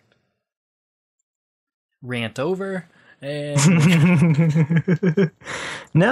yeah. And that's where I feel it's different. It's because Carol's not really a family person, because she's had such shitty family issues with her, her... Well, and her she has personal... none. Yeah, and obviously at this point. Her own unfortunate things with that. And Glenn, like I said, in another time I could be Glenn, but ultimately I feel like most times... even in my own personal friendship circle, outside of you guys and whatnot, my own circle of friends, I'm like the nucleus that, you know, I'm the one that's bringing friends from one people, you know, friends that I made here, made friends here. I bring them all together, so it's usually me that's kind of like getting people together and doing things and yada yada yada, whatnot. So totally. But anyways, I would like to do a follow-up with up? Razor and Shadowloo to see what they pick. Yeah. I would love Maybe before the next episode, just to see what they land on. for sure. I would love. Yeah, we'll have to. I would love to find out what they personally think. Yeah, I don't know if either of them watched the show. I feel like Razor would. I'm not sure if Shadowloo does, but yeah, I would love to see what they think of themselves and think of all of us in conjunction, because, you know, perspectives are huge on something like this, because, you know, if you guys have seen me in a certain light, but they haven't seen me in a certain light, it could be a completely different character that they come up with, and vice versa. Or Razor knows himself better than any of us, so he might pick like a Rick for himself, and I would love to hear that. You know, I'd love to hear his side of things and what he thinks, and same with Shadowloo. Maybe Shadowloo thinks he's like fucking, you know, baby Judith. I don't know. Oh my god. No, I'm just kidding. Not seriously. Well, this is a moment where I like to turn to the audience and say we have done this with other categories, and we have disagreed. Like, we didn't see eye to eye on a lot of the other categories we did. So this is like the smoothest one we've had. Yeah, Except for the Mortal Kombat, which I Mortal Kombat nailed. was good. I just want to say. Yeah, that was pretty buttery smooth. Who did we I like pick for that that? one. I want to just tell people what we picked for that, unless you want to like make it another discussion for another day. Dude, I know who we picked, so do you want me to just Yeah, I know who we picked. I know if we who try I to picked. do it again, and when I don't think we could do it if everyone already knows what everyone is. I don't think it'd be as effective for the audience. Right. Well, I just Well, want no, to state it out just there, saying who we picked. I mean, Yeah. Yeah, we can Let's do just- that now. Razor was Shang Tsung, or who was the other one? Or did we just agree on Shang Tsung? I think Shang Tsung was the consensus. yeah, Okay. probably. Shadowloo was Havoc. Uh-huh. You, Temp, were Nightwolf, Nightwolf. which fucking Uh-huh. Justin nailed like a T. I ended Like up immediately. being Kenshi, or Kenji. I don't remember who Temp picked, but I think I picked Kung Lao. Kung Lao. Okay, so it was a tie between those two. I think I ultimately broke it with saying Kenshi for myself as well as who I was thinking. So we'll go with that. But and then Justin was. I was either. I was Reptile. I was Reptile. Oh yeah, you were the hidden character. Yeah. Because he's part of us in a lot of ways, but at the same time, he's kind of hidden about it. So, Yeah. yes. In that aspect, I could totally see that. But yeah, you kind of hang around in the shadows like that. But yeah, Yeah. I can see that. Yeah, bro. Yeah. But yeah, unless you guys want to touch on anything else, I think this is a good time to wrap it up. Yeah, I gotta get going. Like, I need to be in bed like an hour ago. Well, hopefully you guys dig this concept, because this is just kind of us shooting the shit. And for future reference, just so you guys, quick description of what we wanted from this is, generally when we're done with the streams, we have a conversation. And it's usually not about MK, sometimes about MK, but we just bullshit. And we're hoping you guys dig that. It's usually not going to be like an intense debate like we started out with. That was honestly just, it fell into that just from the whole characters. Yeah, I didn't being even know we were potentially- recording when we were having that debate. I found out like 30 minutes into it. So I only started recording because I could totally tell we were going to have a lot of good content coming. I wasn't even here. But anyways, my point is, going forward, yes, we're just usually, it's going to be like the second half of the show is what it's usually going to be like, but it's really just a mixed bag. Honestly, it's just whatever we feel like talking about. It could be anything. So it's really just going to be us chilling. But the important thing I want to get on, it's really just going to be two of us with a third potentially. Like, you know, Temp is always welcome on. Justin's always welcome on. I'll be the one that's always recording. But the point is, we're only going to do this. We're not going to ever plan to do this. It's only going to be like, hey, if we're up, let's record something. Because, you know, we always have some good conversations outside of the podcast. So, and you know what? Sometimes with the 4 people on the podcast, sometimes 5, it's hard to get your opinions across sometimes. You know, I'm not one to talk because usually I'm silent, but there's a reason why I'm silent sometimes, because, you know, between Razor and Shadowloo, who are great at like fucking always having something to talk about, and that is not an insult in any way. They're both really good at fucking getting their opinion across and carrying a conversation. Fucking, yeah, it's just really good. But at the same time, sometimes it's just like I just sit back and listen and get lost in it, and I forget to put my own opinion forward. So something like this with only two people, sometimes a third, is much better for conversation at times. So we're trying to make it a lot different than Netherkast. It's all part of the pattern of trying to have more content on the channel, and Right.